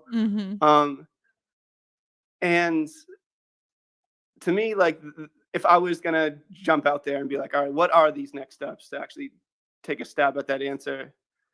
I agree with them that I think the Democratic Party just torpedoes any real serious left challenger at some point. But I still think that it's worth doing because, the bump, the energy, the shift in the conversation that, Bernie basically proved it twice.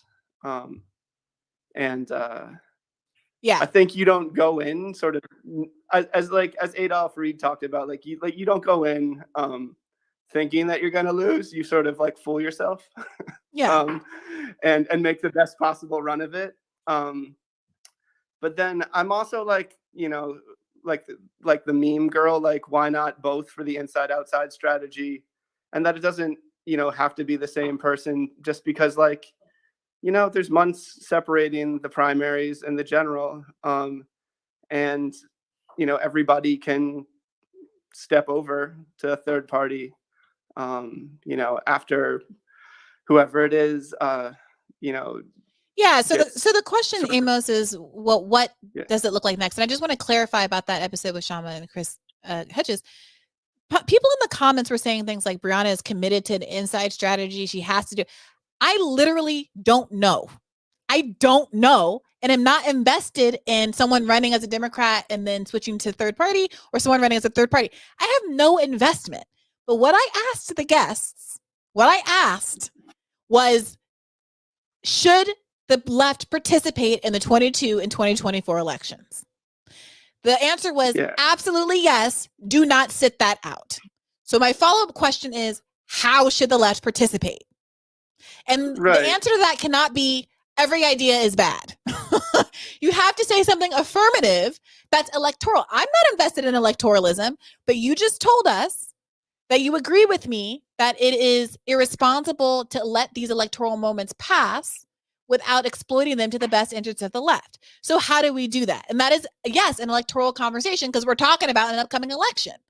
But you could also just say, I don't think we should invest in electoral politics. We should completely divest and all the left should sit them out, in which case I might disagree with you, but that's a cogent worldview.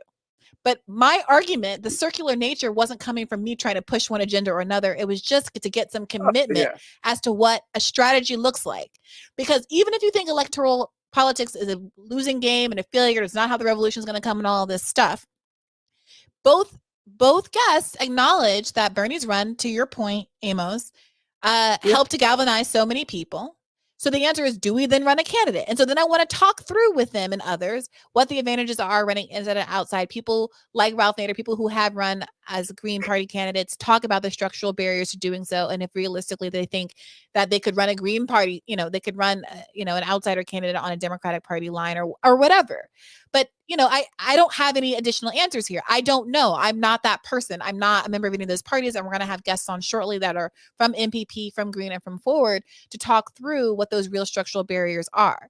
But that should be the starting point of the conversation. We all agree that we should not just sit out midterms or sit out 2024. And we should be trying right now to position ourselves the best way possible. Right.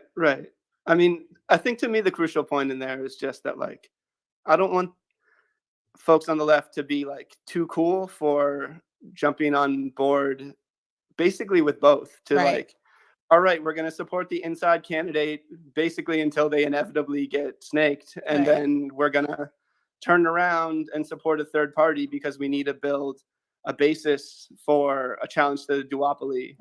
Even though I don't see a third party winning in 2024, but you need to plant the seeds. Also, let's just put out in the energy in the world.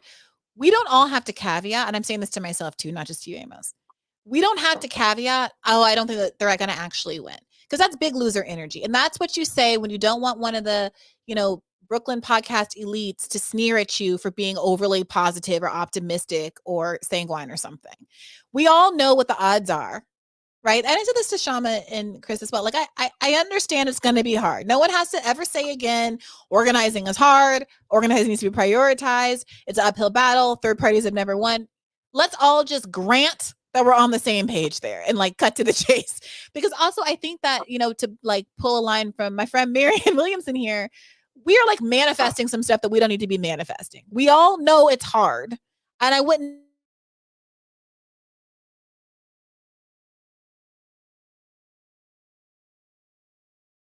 appreciate you calling in, Amos. I'm going to read a couple of these questions off the screen before I lose track of them. Tony Dallas, thank you. Thank you, Amos. Tony Dallas says, hi, Bree, love the show. Electoral fusion as a third-party tactic was banned in the 1890s. What about ballot initiatives for reversing that rule? I actually don't know what that is, so if someone wants to write in or call in and explain.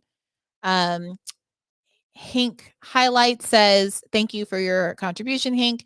Says Bernie Sanders likely would have disappointed like he disappointed at the end of the primary and everything after. I think every politician, every person in your life, let me tell you, as I swipe through these apps, every person disappoints you on some level. But that's what it means to have expectations, and we'd be nowhere without setting some kind of bar, without having some kind of litmus test. So better to have loved and lost, etc., etc. Dog Maine, thank you for your contribution. Third party is a stupid waste of time. Forget about it. Invade and infiltrate the Dems. Be strong and fight conservatism and austerity. I hear you, dog. Reasonable minds disagree. Hoodwinked, thank you for your contribution. Says Governor Rick Snyder proved that ballot initiatives don't matter. Michigan voters banned emergency managers via ballot, and he continued to do it anyway. I don't know that that's the same as saying they don't matter, but I appreciate having some skepticism about their vulnerability. Day, sorry, I see that you gave up on the chat maybe and pivoted to YouTube. Can you bring me back, please? I love Marianne. I really want to discuss. Okay, Day, here we go. You're up next. Unmute yourself. Let's see if we can make it work this time. Lord, please just work some of this good. Maybe I need some crystals. I don't know. Someone call. I didn't know calling in the middle of talking, it knocks your mic mute. And I was just talking away until I realized you were on the next caller. And I was like, It's okay. We made it. Let's get to it before some other disaster strikes. Yes. Okay. So the part about the cacophony of modern politics is really interesting to me because I do believe Bernie and Trump were able to be quiet long enough to hear the true cry of help from the people who were hurting.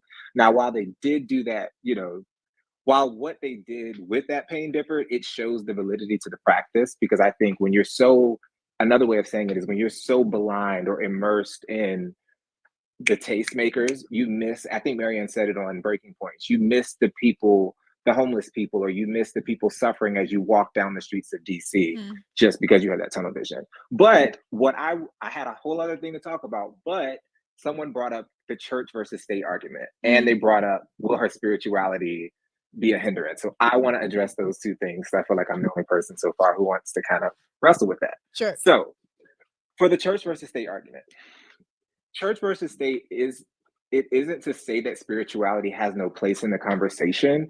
It's simply to state that the church can't come in and say you can or can't pass said law due to their religious authority. And I think sometimes that gets lost as if like there's no room for spirituality to be in political conversations because of that. So I always like to make that distinction. I think the fact that Marianne works through transformational terms is actually a help, given the changes we need go beyond just policy.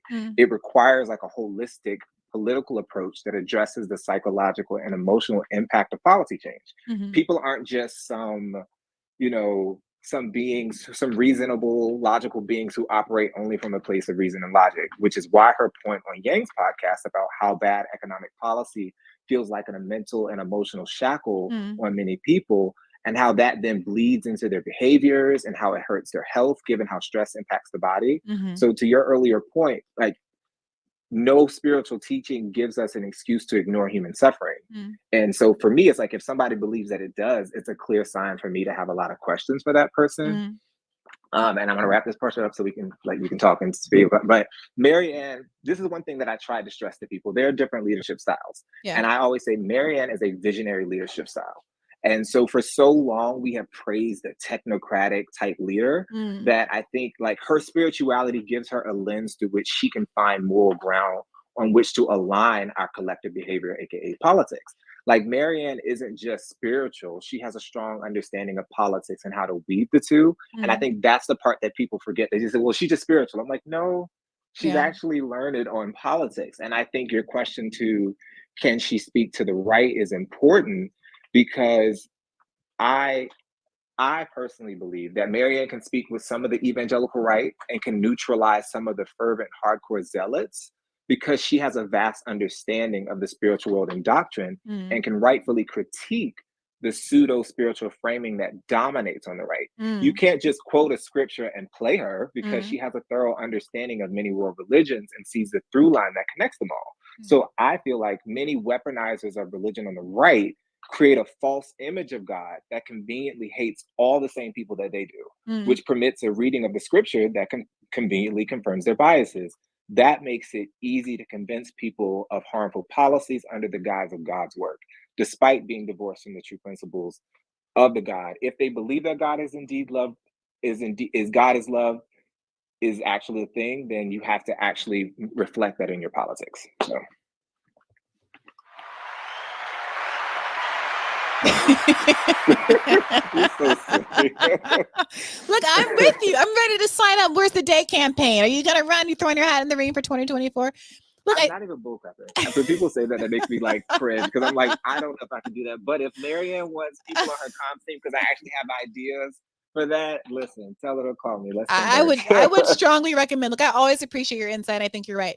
To your first point about visionary leaders, I do think that there is a healthy skepticism from some folks about the idea of a solely visionary leader because of how we got played by Obama.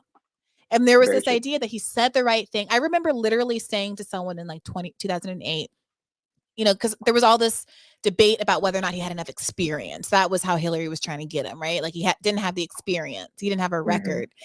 And I remember having this argument with friends and saying, like, what I want in a politician first and foremost is someone who I believe is going to make good judgments in the moment, who shares my kind of ethics and beliefs, and when presented with facts, many of which are going to be outside of my purview, because I'm not reading the top secret file or whatever, that they're going to do the right thing because I trust their values, judgment, ethics, and things like that. And that was a misplaced faith that I had in 2008 in Obama's values, ethics, judgments, and I think a lack of understanding about the structural forces at play.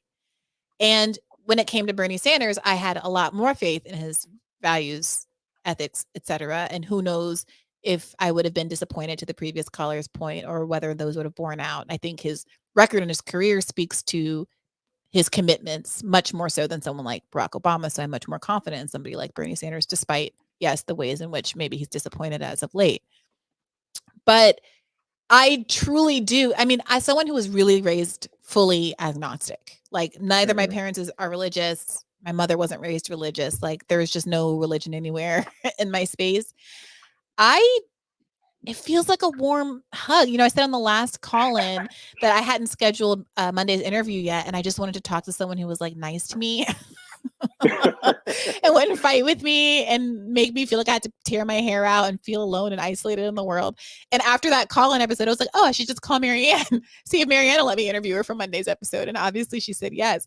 But I feel like I'm individually feeling like I need some Marianne in my life, and that maybe I'm not the only one in America who, whether or not she runs for president or it's just through her general spiritual practice, is really looking for like compassion and just willingness to understand and listen, and to kind of be able to have a discussion where you presume the best, where you have a good faith talk with somebody. And that's the part that I think, oh, I'm so sorry. No, go ahead. Please go ahead. No, I think that's the part that so many of us that are on the left, the online left, etc., and like the broest part of the left, miss that most people aren't looking for politics that make them feel hateful and resentful. They really want to feel inspired, but we have been conditioned to believe that politics in and of itself has to be this toxic, hateful space. But the reason that it's become that is because a lot of the people with the spiritual, the more enlightened views, have decided to divorce themselves from that space, therefore leaving nothing but toxicity. Because look in the business community, we're starting to see holistic things. Look at in health and medicine, and we're starting to see how as a society, we think differently, except for when it comes to politics. And so I think it's very important that we realize until we decide to inject some love, which makes people go, oh, woo, woo, blah, blah, blah, blah, which it shouldn't. Like, until we inject that in there, it's going to consistently be the space that it is. And I'm like, that's draining for me. Like, I wouldn't want to do something that's that negative, but I'm learning, because I'm a conflict aversive person, I'm learning that if I want the change, I have to be willing to confront it, Yeah, it's hard. I mean, I wouldn't wish any of this lifestyle on any. I mean, I go back and forth, right? I feel enormously grateful to be able to kind of do what I like for a living. Because God knows when I was a lawyer, I was also spending all day on Twitter and then having to stay at the firm all night to make some billable hours. So it's nice to be able to do that, obviously. But it also is, I don't know, it's taxing in a way that it doesn't have to be, because there's so many allies that we're fighting with on the left on a daily basis. And I just wish that weren't the case. And, I've tweeted this before, but every day I wake up and somebody on the left says something that I disagree with every single day. And you can just choose to not tweet about it. Like not something substantive, just like, oh, I didn't like, so-and-so's take. It's like, I know that me and so-and-so are together on 99% of things. And I can privately talk to them about that take, or I could just let it go and like focus on what the goals are. And I'm guilty of not always doing that. I'm not saying that I'm holier than thou. I'm thinking to myself right now, there are some people who I should probably extend an olive branch to and try to have healing with. And that's on me. And as soon as maybe the weather gets a little better and I am running outside and my mental health is a little bit better, I will definitely do that. But just like, give me till March. we need that solidarity for 24, because trust me, they like us divided. But I want to address one thing you said about Obama, because I agreed with you. But I personally like to think that the true sign of a visionary leader is who they surround themselves with. And I think it was clear when Obama came in that his vision was not supported by substance. Oh, Larry Summers isn't your guy? Absolutely. I almost did the Megan Thee Stallion. Absolutely effing not. Like, Obama was what he was to me was he understood his skill was his ability, his rhetorical presence. And I think and his ability to be an orator. I don't know if you said that right. If I said that right. But I think it was similar to Kamala, no disrespect to the Black people because I'm Black. It's fine. I think We're all Black. Okay, great. We're good. Okay. Because they're trying to cancel us. I think that they both were all in it for themselves and their personal aggrandizement. And I said at the end of the day, people like Marianne and Bernie, because I always say what Bernie was missing was one, I think he spoke on the secular level very well, but I think he was missing a more spiritual element. That's my personal critique. And I also think that the grit to go all the way in the similar vein as Trump. I think Marianne has now figured out a way to weave the more traditionalist Democrats with people who feel disaffected, as well as a right wing. And I think if with the right strategy and communications department, I'm not in the camp of, oh, just run to lose and it makes it better. That's a waste of time and that's actually demoralizing. I mean, hello, Bernie, 2020 and 2016. We're going to win. Like at the end of the day, if we're not running to win, don't run. Yes. I'm hype. I'm ready. Like you've got me ready to go. I'm feeling that. Like manifest it. Correct. I'm so with it. I want to read you this comment while you're still on. Cup of Joy writes, I love this day guy, incredibly thoughtful, introspective, and uses clear critical thinking skills, lacking in the dogma of either of the political parties. Please run for something. No, that's too kind. Bless you. Listen, only if Bree was on my team. And she doesn't want to be proud. She doesn't want to be strategy. So I'm definitely willing to be an advisor, spiritual and otherwise. Thank you as always for calling in, Day. I really appreciate it. No, thank you. You have a blessed night. You too. All right. Before I go to Elijah, I'm going to say thank you to Demas Rex for the contribution. And I'm also going to read this comment from Thomas, who says, do you think that the left should focus on leadership development instead of waiting for the next charismatic leader to come along, instead of waiting for the next Fred Hampton? What are we doing to create future Fred Hamptons? This is a really important point. I think that Chris Hedges talked about the first time he came on the podcast. Is still one of our most viewed videos. So if you just go down, you can watch it. It's on the front of the page because it's, I think, the second most viewed after the Sam Cedar debate. He talks about how he thinks the next Fred Hampton is in one of the classes he teaches in prison. And that that really stops you in your tracks, right? Because it makes you think about all of these structural barriers. Oh shoot, I'm getting a call. Wait a minute. Sorry about that. I hope that didn't interrupt the stream. There's all these structural barriers to the people who have had the life experiences that are likely to drive them to be sparks for revolutionary change, have to running for office. They're not able to self-fund. They're not able to have sometimes the right to vote, and what that means systemically. I think that Republicans understood the power, the radicalizing power of college, and made it are trying very hard to make it difficult for people to go. I think it's very ironic that Democrats seem to be lockstep in that agenda. I think that precarity, generally speaking, minimizes people's ability to participate in the political process, obviously. And so that's not helping. I think the Democratic Party has not tried to foster leaders at all, which is why we have people who are Bernie's age and Joe Biden's age, and Chuck Schumer is like on the younger side, even in his 70s. And then we have like Cory Bush and AOC, and there's no like 50-year-olds. Name a 45-year-old senator. Like, I'm really struggling. So there has been a choice in the Democratic Party not to foster talent the way they have in the Republicans. I mean, there's Ted Cruz's and Marco Rubio's and all kinds of folks in that mid-tier age range, where on the left, it's like Cory Booker, like Julian Castro, I guess. There's like 2 Gen Xers that I can think of that are at play. And it's a problem. It's a problem. I want to read another question from patrons, if that's okay, because I'm going to end the live stream soon and just stay on call-in so we can have a little bit of our intimacy. But first, Cameron Tarara says, hi, Bree, please ask MAW if she were to run as a Dem in 24 and things go in the direction of Joe Biden, will she endorse campaign for him or fight from the left? Thank you. Good question for if she's back on the pod. Tucker Millett, thank you for supporting us. Andrew, Android users comrade, LOL. I think that was the Tucker who called in earlier. No problem, Tucker. Ronnie Graham, I downloaded Colin and it does not accept my phone number. Okay, that's not necessary to read.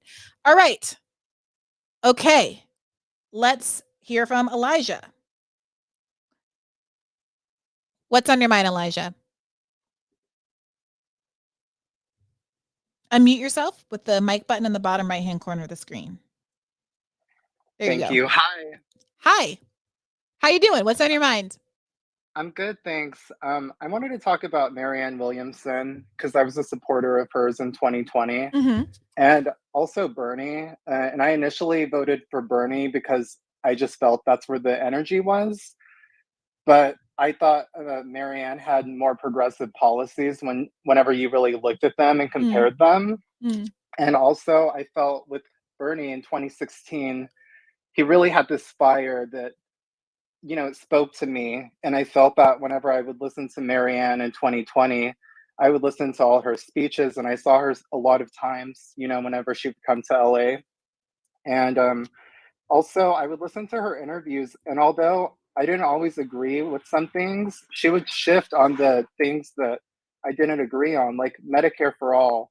I remember there were so many people posing as progressives in 2020 that weren't really progressive. They just knew that they had to squash Bernie that way. So they all said, well, we're for Medicare for all, you know, an option.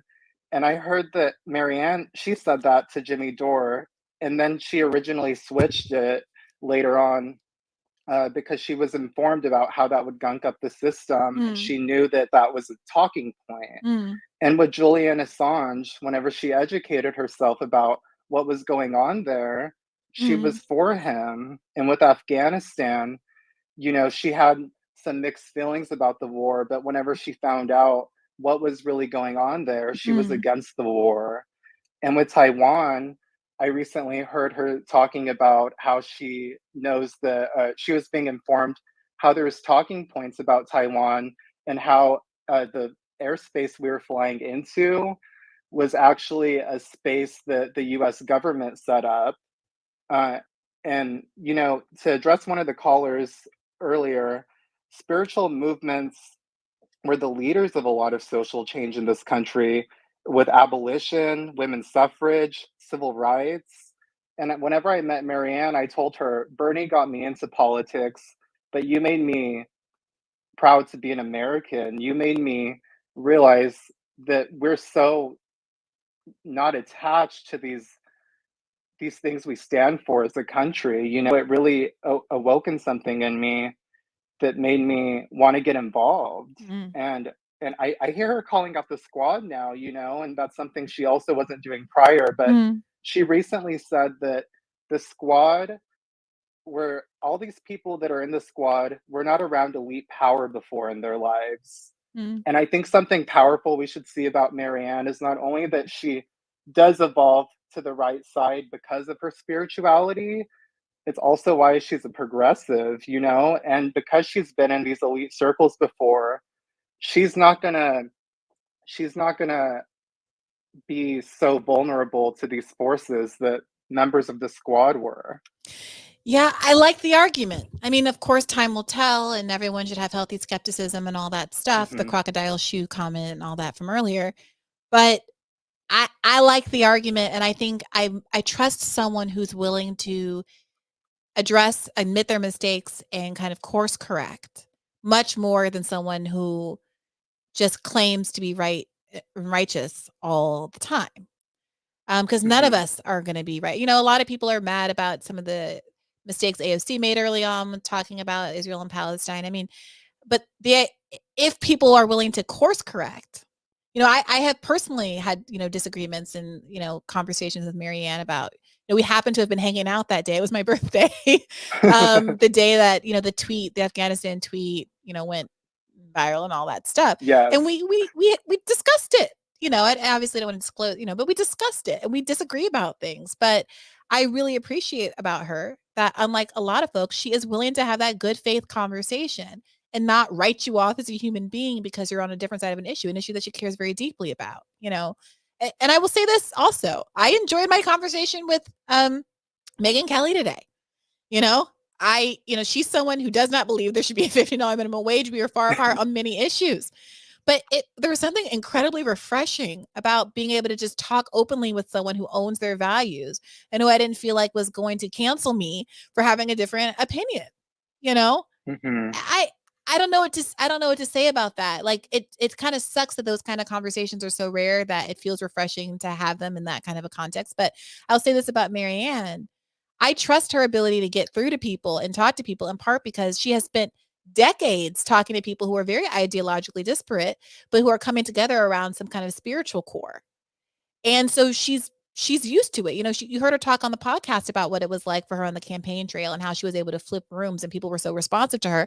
And Matt Taibbi and others who have observed her, who have some kind of clinical distance from her, so that they observe the same things and were like pleasantly surprised by how well she played in Peoria, you know?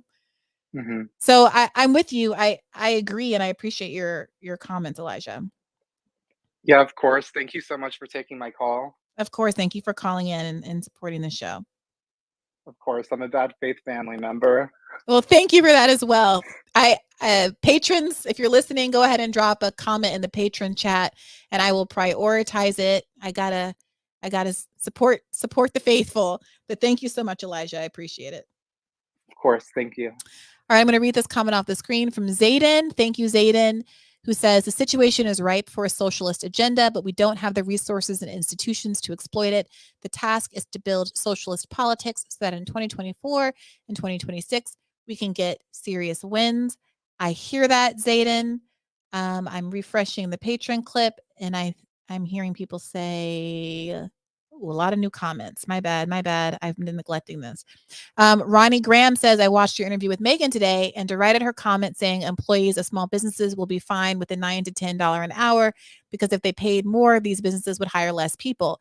I would say if you run a business and can only make a profit, if you pay poverty wages, you need to go out of business and get a job. You know, Bernie famously said this during a town hall, and it was an extremely based moment. Chris Paulus says, I love that conversation with Shama and Chris. Andrew Powell says, my question is, let's say Marianne wins. How does she get anything comprehensive done for working class if literally it seems like everyone in the House and the Senate are corporate shills? Then the answer to that is executive orders, and use the pulpit to apply pressure in a way that obviously Joe Biden isn't doing, but we hoped that Bernie Sanders would do. She could immediately use the executive authority to extend Medicare for all in this pandemic, and that alone would be quite a significant move. Caleb says, do you think it will ever be possible for the left to hold some kind of, quote, summit between all of the many left parties? It seems like there is another lefty group seeking to form a third party every 6 months. The parties I know of share many of the same goals, but the only universal position between all of these groups seems to be that all of the other groups are useless. How can the left ever hope to gain real traction when their supporters are spread across dozens of similar groups? I'm with you, Caleb, and that's part of why I'm trying to get together a panel of a Green person, a Forward person, and an NPP person to talk this exact thing through. I'm 100% with you. One more from the Patreon before I go back to callers. Alex Fleming. Oh, not a question, so I'm going to skip it. Stony Blue. See how The View attacked Marianne in 2019 pre-COVID. It will be big. It will be as effective. It will be big as effective treatments since 2020 keeps standing strong. Marianne presciently offers the needed response. YouTube clip, your fat boomer 12-stepper whom has bonded with an evangelical during COVID, Tony Steed. Thank you, Tony. I agree. There's going to be a lot of pushback, but that just is what it is. I don't even think we have to speak that. We all know it. It's going to be hard. Last one from the patron. PG, I actually think that Marianne has a unique opportunity to speak to otherwise fringe spiritual and religious folks on both the left and the right. Obviously, I think that single issue anti-vaxxers will still not vote for her most likely, but even some of those folks will put on a big public show but then vote for her secretly. But I think we shouldn't underestimate how important belief in something spiritual at all is to most U.S. voters and how much more they'll connect with the spiritualist white lady than they did with the progressive Jewish man. I mean, she's also Jewish, but I hear your point. Obvious anti-Semitism plays some role here, but I think Bernie has also created a very non-spiritual persona, and I don't know him personally.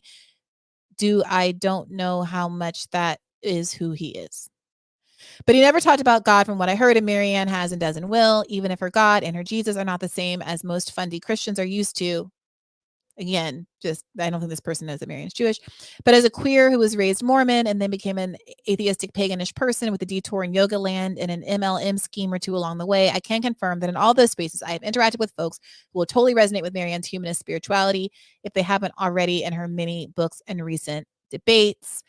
Sam Miller says, considering that only a small percentage of population, does it make sense to run a candidate as a socialist, e.g. socialist alternatives, rather than a no-label candidate with a progressive platform? That's why I like Forward, I gotta say. Something about the neutrality and the newness and the association with Yang that like, it makes it feel like a kind of a neutral space for better or for worse. And I understand there's vulnerabilities there because you don't know what the party is going to do or what it really is going to stand for. But I gotta say that is why there's a little bit of appeal there for it to me. And Courtney T, last one, I'm sorry. Are we collectively spending too much time focusing on who's going to run for president? Should we care more about getting real socialist or communist representation in Congress or locally? I've been voting since 2008 and my politics have gotten more radical with each administration. I just don't see any leftist policy achieving any meaningful gains as long as third parties continue to lack representation at all levels of government. Yeah, I think it's a both. And I think people should be very, very careful not to do these zero-sum comments. If you think that you should be working on a local level, work on a local level. But unless you think that people should completely give up any traction, leverage, interest in national debates, which occupy so much energy and are such a potential for radicalization, then please do not present these things as either or zero-sum phenomenon. That is like something that's straight out. I'm not saying you're doing this on purpose, but that's something like straight out of one of those like how to derail a movement books, to constantly bring up, oh, but should we be doing this other thing? Go ahead and do it, but stop making it a zero-sum game. It's not a zero-sum game. All right. Ramen, apologies if I'm not pronouncing that right. Go ahead and unmute yourself and let me know what's on your mind. Bree, can you hear me? I can hear you. Great. I'm calling from Germany. Here it's 2 a.m. now. Oh, I'm but sorry about totally that. worth it. No, that's great. I've been listening to the show for a while, and I wanted to kind of bring an outside perspective in that I really, now that they basically formulated much better than I could have ever had.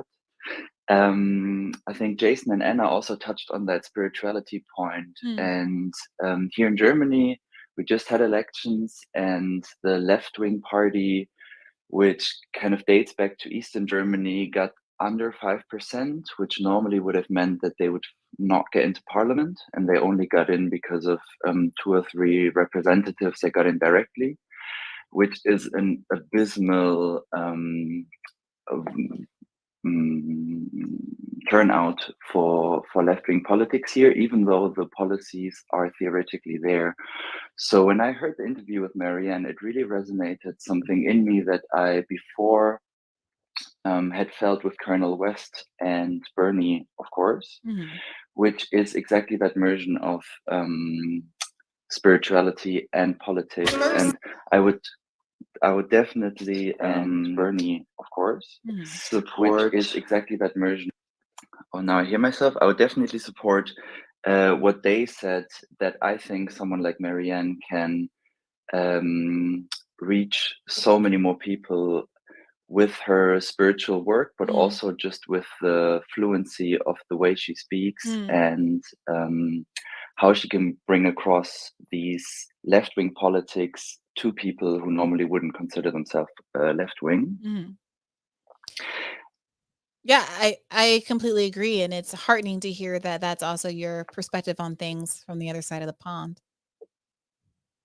It really is. And that's, I guess, why from an outside perspective, I do focus a lot on those personality questions, because I really feel like then there's nobody here that would have that kind of authority, spiritual authority, fluency, and political radicalism to change national conversation in a way that focuses on these working class issues. Like here, the left has basically become a pro-COVID measure party that just supports whatever the government does, and whoever even has questions about it is labeled a Nazi. Really? Yeah, that hits a basically. little different in Germany. Are people just randomly calling people Nazis all the time over COVID policy? Well, so there's this group of esoteric people, I would say, that are traditionally kind of more spiritually focused and not political, and they have started to be strongly against those COVID measures, and they go protesting, but they are joined by actual Nazis, actual neo-Nazis. So there's Nazis involved. Gotcha. Jesus Christ. Well, they are marching with them, and that leads to that kind of, I think Glenn Greenwald talked about that anti-vaxxer label of everybody who's called an anti-vaxxer is basically it's conjoined with Nazis. And for me, in that conversation that I watch here in Germany, the whole area of talking about working class issues, of also talking to people, like there's a very interesting phenomenon here that also happened in the US, where people that used to vote left wing switched this election to the far right. And there's literally no conversation here about how to get those voters back to the left, which I think is why I listen to mostly left-wing US politics discussions and podcasts, because I think your work and the work of Breaking Point and a few of those others is really essential, and I'm really lacking that here. So it does give me hope and a kind of centering on how left-wing politics on a national level can be done differently. And then people like Marianne and Bernie and Colonel West definitely symbolize, I think, a potential for left-wing politics to make them much more accessible and get people to vote left-wing who normally wouldn't be, out of culture war and identity issues. Yeah. Well, I have mixed feelings about, I mean, so many of us in the States, I think, for years have looked to European countries and thought, oh, they've got it so much better. They're so much less crazy. So I have mixed feelings about the idea that you're looking to us as some guidance about left messaging strategy, because the conversation that's happening in Germany is so non-existent. But I am heartened and glad, obviously, that we're in this community trying to figure it out together. And I appreciate you calling in. Yeah, that would lead me to a second very short question about what you said earlier of kind of institutes and think tanks organizing bullet points and strategies for left-wing politicians. I know that there is some here in Germany, and it obviously doesn't work well. What would be steps that you would see to establish something like that in the US, given that there are kind of these very young journalistic independent formats now forming with you and Glenn and Crystal and Sagar that have different funding structures? Do you see any possibility for a kind of radical left think tank structure to emerge, or even for you to kind of gather people around? Look, I'm no fundraiser, but there are people who do that. I know that there are people with access to lots of money who fundraise for, broadly left causes, fundraise for people like Warren and all that kind of stuff. And I would argue that money, even people who are more Warren left, maybe not entirely ideologically aligned, we have a shared interest in putting our heads together in some think tanks that are separate from the main third way network. I think that people like Matt Brunig do the Lord's work, and he's, Patreon funded, and that's incredible. But I don't know exactly how much people are able to scale up. I mean, you see even David Sirota has been able to hire staff and start, the Daily Poster and do amazing work. But at the scale that CAP has, CAP takes all that money from, what is it, Bahrain or Saudi Arabia or something that everyone's always talking about. Like, they obviously have the kind of funding where they can pay all these people, failed politicians, and the six-figure salaries to keep them in the herd for their next run. Someone like Stacey Abrams loses their race and then they go work for CAP. CAP is like a holding pin for Democrats more so than it is an actual constructive think tank. I mean, it's not that there's not some work that's being done there. I don't mean to cast aspersions on everybody, but the left needs its own institutions. And I'm not entirely sure how to go about doing that, but I do think we have to look beyond a Patreon fundraising model, because it needs to be bigger than that. And it needs to be able to attract talent coming out of, economics departments and sociology departments in government or whatever, the background that trains you to do these kinds of things. And people who don't have that training, because to be honest, policy is really just people sitting around thinking about things. Like, it's not that deep. The policy department, I think, used to get mad at me sometimes because I'd be walking over the other side of the room like, how about this? Like, I went to law school. I have a notion about how we could do this. And they would roll their eyes at me. But, that's kind of what it is. So. Yeah, but that's so important. I mean, if all the people sitting around the table have the same background and education and obviously then it looks different. What do you see as Marianne's potential part in that? Because I don't know her work. I just read about her, I think, in the primaries 2 years ago. But if she knows so many millionaires and billionaires and she's on good terms with them, and she says that their interest in the end is actually quite similar to most people's interest, wouldn't that be kind of a door for her to kind of convince those people to fund a structure like that? That's an interesting question. I know that she has an interest in, supporting left media. I don't know if you saw the live stream that we did for Stephen Donziger, and then she and the crew, I was out of town that day, but she and the crew did another one for Julian Assange a few weeks later. She has been, trying to bring left media together and talk about some of the issues. Part of my assessment of the struggles that progressive staffers have are from conversations with Marianne, who has reached out and really tried to facilitate in that respect. So she knows she's tried in some ways. And it's an interesting question whether if she were to run for office, she would continue to try to use that platform to bolster not just left media, but a kind of left public policy infrastructure as well. I mean, that's an interesting question and one that we should talk about when she's in the podcast next. Thank you for calling in, Raman, and I hope you get some sleep tonight. Thanks so much, Bree. Have a good evening. Have a good evening. Now, we've been on the live stream aspect. We've been on both call-in and live stream for 2 hours. I am going to end the live stream, but keep the call-in going. So can the people who are on the live stream remember to like the video? It's free to like the video and to subscribe to the channel if you're not already. I really appreciated chatting with you, but it's much nicer and more casual to be off camera. So I'm going to go ahead and end the stream. If you want to keep following the conversation and ask me a question and join the group, you can download the call-in app. If you do not have an iPhone, I hate that. I hate that you don't have an iPhone, but I hate that the app isn't Android friendly yet. They're working on it, but you can listen to the end of this episode in the browser once I make it public immediately after filming. Yes, it's elitist. Yes, it's bad. I'm totally with you, but that's why I did this live stream in an effort to try to fix that. Thank you all for joining the live stream. Keep the faith. Everybody on the call-in app, we're going to go for a little bit longer because the queue is quite long, but it's time to end the broadcast.